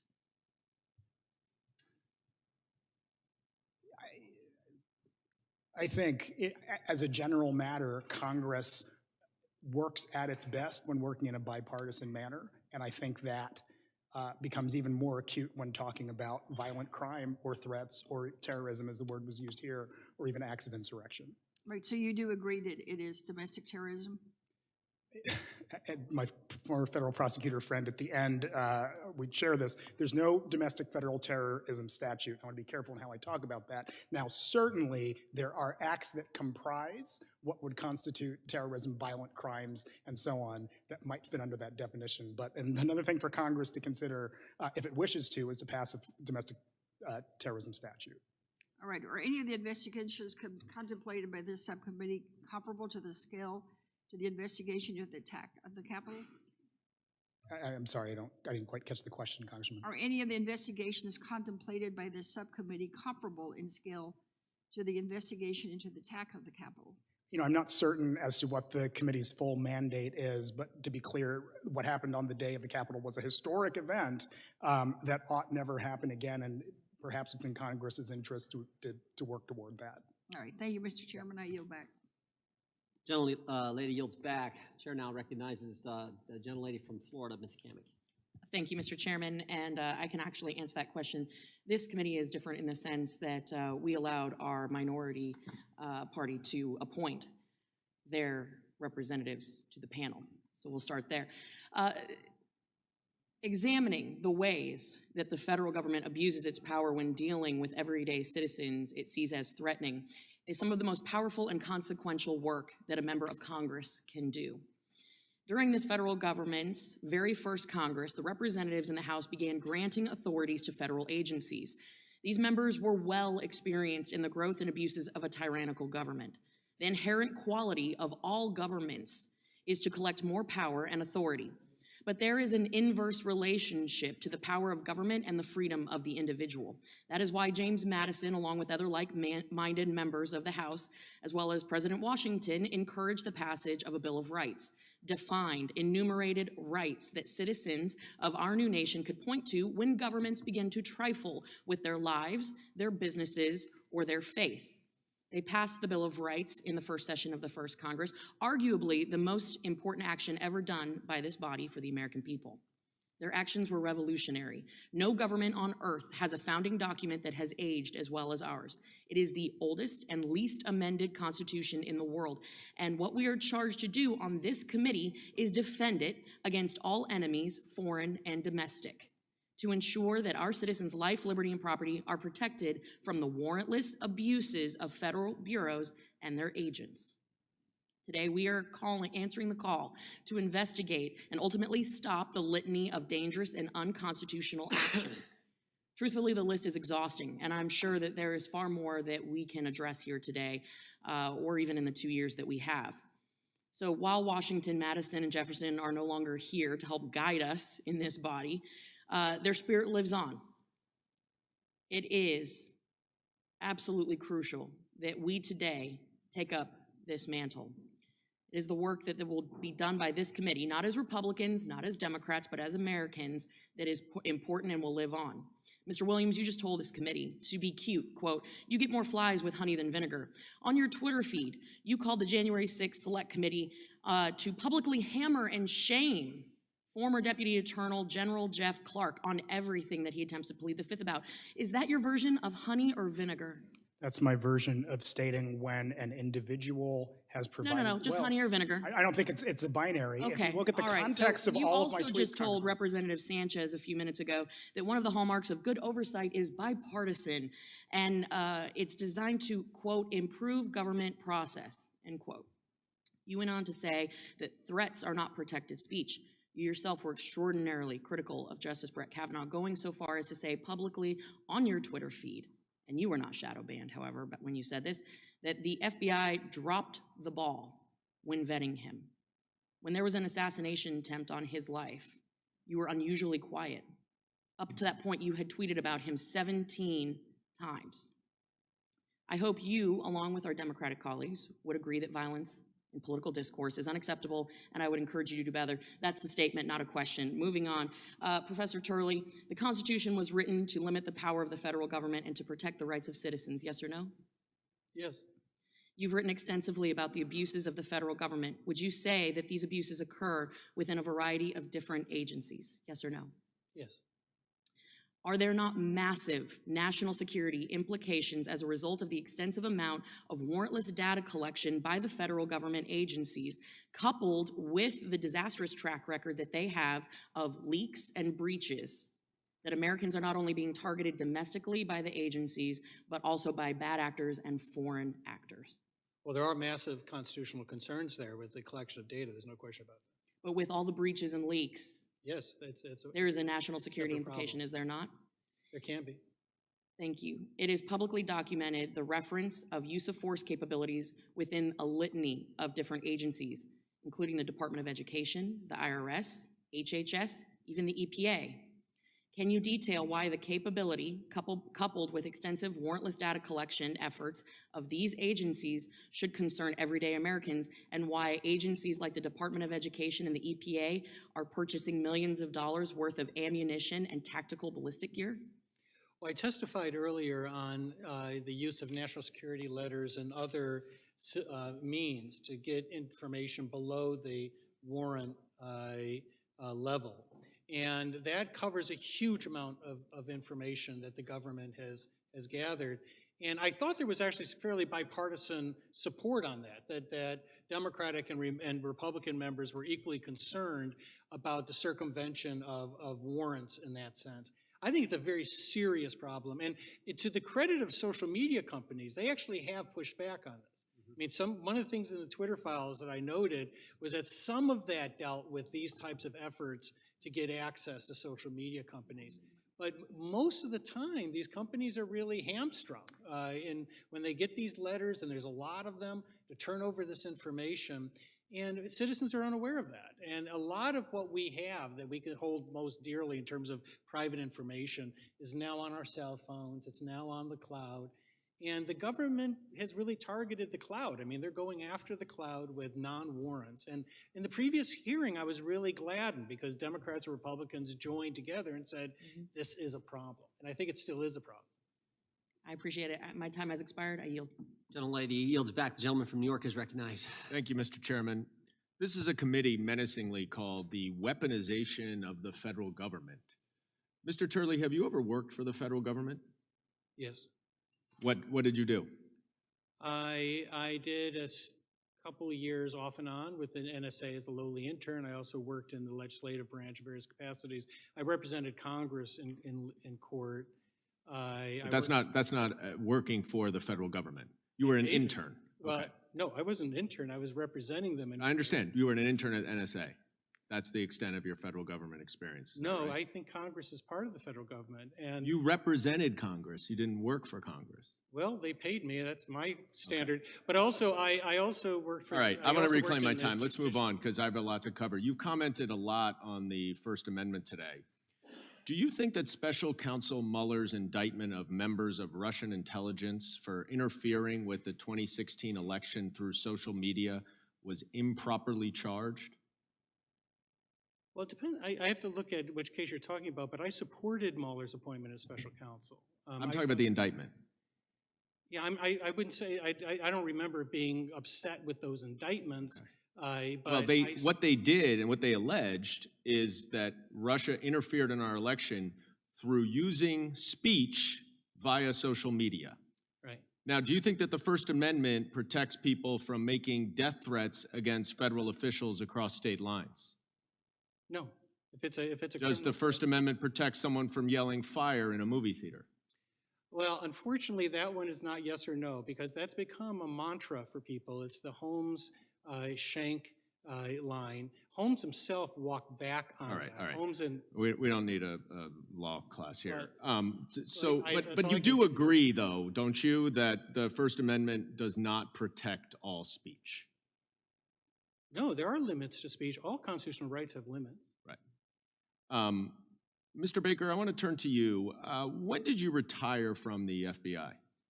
I retired from FBI employment in about 20 years ago. And 1999, right? It's a year. Yeah, and I've continued to be engaged with the FBI in a number of levels since then. Okay. So you retired 2 years before 9/11, right?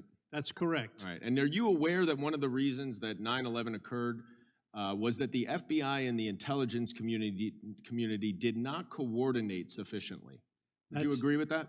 That's a conclusion of the September 11th Commission, and it's very valid, I think. And so you read that like I did, and that's all the information that you had because you were not at the FBI. And as a result of 9/11, that the Department of Homeland Security was created, right? A year or two after that, yes. So you never worked in conjunction with the Department of Homeland Security when you worked for the FBI, right? I was working as a consultant during most of those years. When you worked for the FBI, when you were paid by the FBI as a special agent, did you work with Homeland Security? No, it didn't exist. Okay. And you never investigated foreign interference in our elections, did you? No, I personally did not. Right. And you have no experience investigating Russia's efforts to interfere in our elections through cyber attacks and social media, do you? Other than what I've studied and researched. Okay. And in 1999, when you left, did smartphones exist? Of a sort. Really? Yes. What? Well, we had phones. We had phones in Smartphones. cars. Do you know We what a had- smartphone we had, is? Okay. Well, Did you ever do any search warrants for emails?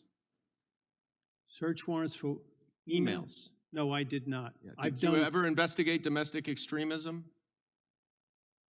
Actually, yes. I investigated the Ku Klux Klan on many occasions. Good. I would Did call you ever those- investigate any insurrections on the Capitol? No, there was none.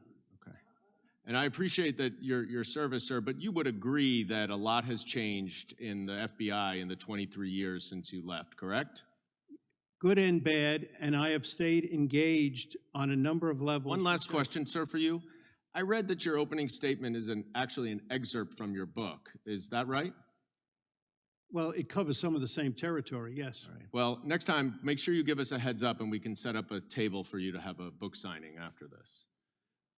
Ms. Parker, real quick, do you think that you speak for, you said that Americans are concerned about the FBI. Do you think you speak for every American? I do not speak for every American, but as a special agent who's been out in the field trying to conduct my job, it's very difficult when we don't have the buy-in of the American people, and a lot of Americans do not trust the FBI anymore because of recent... Unfortunately, my time is about up, but I will also say to you that I worked in the Department of Justice for 10 years alongside a lot of FBI special agents. And their biggest concern and the most damage to the morale of the FBI occurred after Donald Trump started attacking the FBI because he was being investigated by the FBI. And that is what this subcommittee is all about. I yield back. I thank the gentleman for yielding back. I disagree with his conclusion. We will now recognize the gentleman from North Dakota, Mr. Armstrong. Thank you, Mr. Chair. Shouting fire in a crowded theater was dicta in a 1919 case by Schenck. It was overruled in 1969 by Brandenburg and put in an imminence requirement. So if we're going to continue to use it in this setting, whether it's the Twitter hearing yesterday or the hearing here today, let's at least get the law right. Secondly, as somebody who spent the first 10 years of my life defending criminal cases in both state and federal court, I think the genesis of the Garland memo is incredibly important. The point of the coordination between the DOJ, the Department of Education, and the National School Board Association was designed to create a federal nexus. Local school board incidents are prosecuted locally. We elect local sheriffs, we elect local prosecutors, we elect local judges. Only by fabricating a domestic terrorism nexus do you create a position where you can prosecute those cases in federal court. But I don't want to talk about that because I think we do have to talk about things more than the First Amendment. The timestamp data provides an intimate window into a person's life, revealing familial, political, professional, religious, and sexual associations. Only the few without cell phones could escape this tireless and absolute surveillance. Those are quotes from the Supreme Court's majority opinion in U.S. v. Carpenter. And while Carpenter is a limited ruling addressing warrantless monitoring of cell site locations under the Fourth Amendment, the court began considering whether the law needs to adjust to a digital world with extensive data collection and the analytical tools to operationalize that data. The federal government has realized the value of the massive amounts of commercial consumer data that is freely available on the open market. The data is produced to inform on aggregate population levels, but it also generates leads that produce investigations into individuals. In 2020, the CDC purchased cell phone location data from a data broker to monitor whether or not people went to church during quarantine. In 2020, the DoD obtains consumer data from a Muslim prayer app. In 2020, the Department of Homeland Security purchased cell phone location data to make enforcement decisions on the U.S.-Mexican border. In the summer of 2020 and the turn of the year in 2021, DOJ obtained cell phone location data on Black Lives Matter protests and every cell phone in and around the Capitol on January 6. 2022, several law enforcement associations publicly opposed a bipartisan data privacy bill because it would disrupt the ability to easily obtain certain consumer data. And in 2023, just this week, the IRS proposed comparing a waiter's reported income from tips to the tip data that's submitted by their employing restaurant. You may agree with some of these, you may disagree with some of these, but here's the thing. None of these third-party data acquisitions required a warrant. The amount of data available either directly or through third parties is both astounding and terrifying. Combine that with the advance in technology like AI, facial recognition, and more that will allow aggregation, analysis, and identification, and we are fast approaching a surveillance state with no assurances other than the promises of our government that it will not abuse this tremendous responsibility. Pegasus spyware, Fisa abuses, alleged COVID vaccine databases, and even home temperature controls have already shown that the trust alone is not enough. Oren Kerr, a law professor and Fourth Amendment expert, has suggested that when technological change or societal practice significantly alters the balance of power in favor of the government, the law must change. Kerr calls it an equilibrium adjustment. The Carpenter opinion referred to it as not mechanically applying to the third-party doctrine. I would call it ensuring the Fourth Amendment can survive the 21st century. Mr. Turley, do you think we need legislative reforms in Congress suggesting this aggregate collection of data? I do. You know, Congress has struggled with this in the past. The courts have struggled with it. You know, in Carpenter, the court said that you couldn't get just cell phone locational data without a warrant. It kept alive the Smith v. Maryland third-party standard with that exception. But Roberts, in that opinion, said, look, this is a serious amount of data that's highly personal for individuals, and it triggers the warrant requirement. You also had the court in Jones with the GPS decision in 2012, where that was actually observable movement of a car, and the court still said, you know what, this needs to have a warrant. So the courts have been trying to get their hands around this thing, but it hasn't really materialized in protection. So that falls to Congress as to what you can do about it. And I think there's a lot you can do about it. You can restrict these federal agencies. You can force them to satisfy a higher standard. And I honestly think that there would be general agreement on both parties that right now it's sort of the cloud is the wild, wild west. I mean, people are grabbing stuff from the cloud, and these companies have complained to you over and over again. I testified with a couple of these executives, and I was really sort of shocked by the desperation in their voices. They were saying, we need your help. We need you to come in and give us something here so that we can say no. Thank you. I yield back. I thank the gentleman. Professor, censorship isn't just done willy-nilly. There's always a purpose, an objective, some kind of motive for why some people want other people to not be able to speak. Is that fair? Yes, I mean, the government often says that it's neutral in targeting people, but it's still a content-based decision. And yeah, and I would just say, it might sometimes that motive be political. It can be, yes. Yeah, it seems to me that's what happened. I want to go to, I mean, we saw this 10 years ago, 12 years ago, when the IRS was targeting people of one political persuasion, limiting their free speech rights. I think we've seen it now with what the Twitter files have exposed. I really like the term you used in your op-ed, and I think you may have said it today, or someone said it earlier, when you're talking about this agency principle, this censorship by surrogate, and how dangerous that can be. And I think you said in maybe I got this from your op-ed earlier, but you said it's one thing if Mrs. Smith calls up Twitter and says, I don't like what Mr. Jones is saying about me or whatever. It's an entirely different matter when it's the United States government telling Twitter, we got concerns about these specific accounts, which we know is what happened, again, based on the Twitter files. Yeah, it does irk me to see people say, well, you know, the United States government was just acting like any citizen. The United States government isn't any citizen. The FBI isn't your neighbor. The FBI has subpoena authority. They have search authority. They have weapons. They're the largest law enforcement agency in the United States. So when they perform this task, it's different. There's lots of things that are more menacing when done by the government. That's one of the reasons the court has allowed for this type of agency relationship to trigger things like the First Amendment or the Fourth Amendment. And this is not a new problem. In the Fourth Amendment area, it was an old technique for officers to get private security or to get campus police or others to conduct a search. And the court said, look, if they're doing that at your direction or your behest, those are agents as well. Yeah, it's menacing when it's done by the government. It's even more menacing when it's done by the federal government. And that's what we have here. We have the FBI. I think Mr. Armstrong made a great point when he said, okay, if parents are doing some things wrong at the local level, then local law enforcement will handle that. It's an entirely different matter when you set up a federal apparatus where neighbors can report their neighbor or people can report someone in their community to the federal government. And we know, again, from whistleblowers, over 24 parents had an FBI agent visit them, come see them, call them on the phone, investigate them based on that process that was put in place. I want to go to the fundamental question.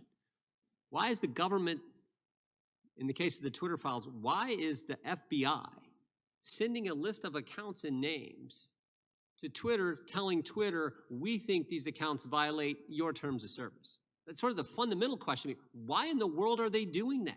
That, to me, is, when you use the term wrong in your opening statement, you've used the term menacing a number of times in today's questioning.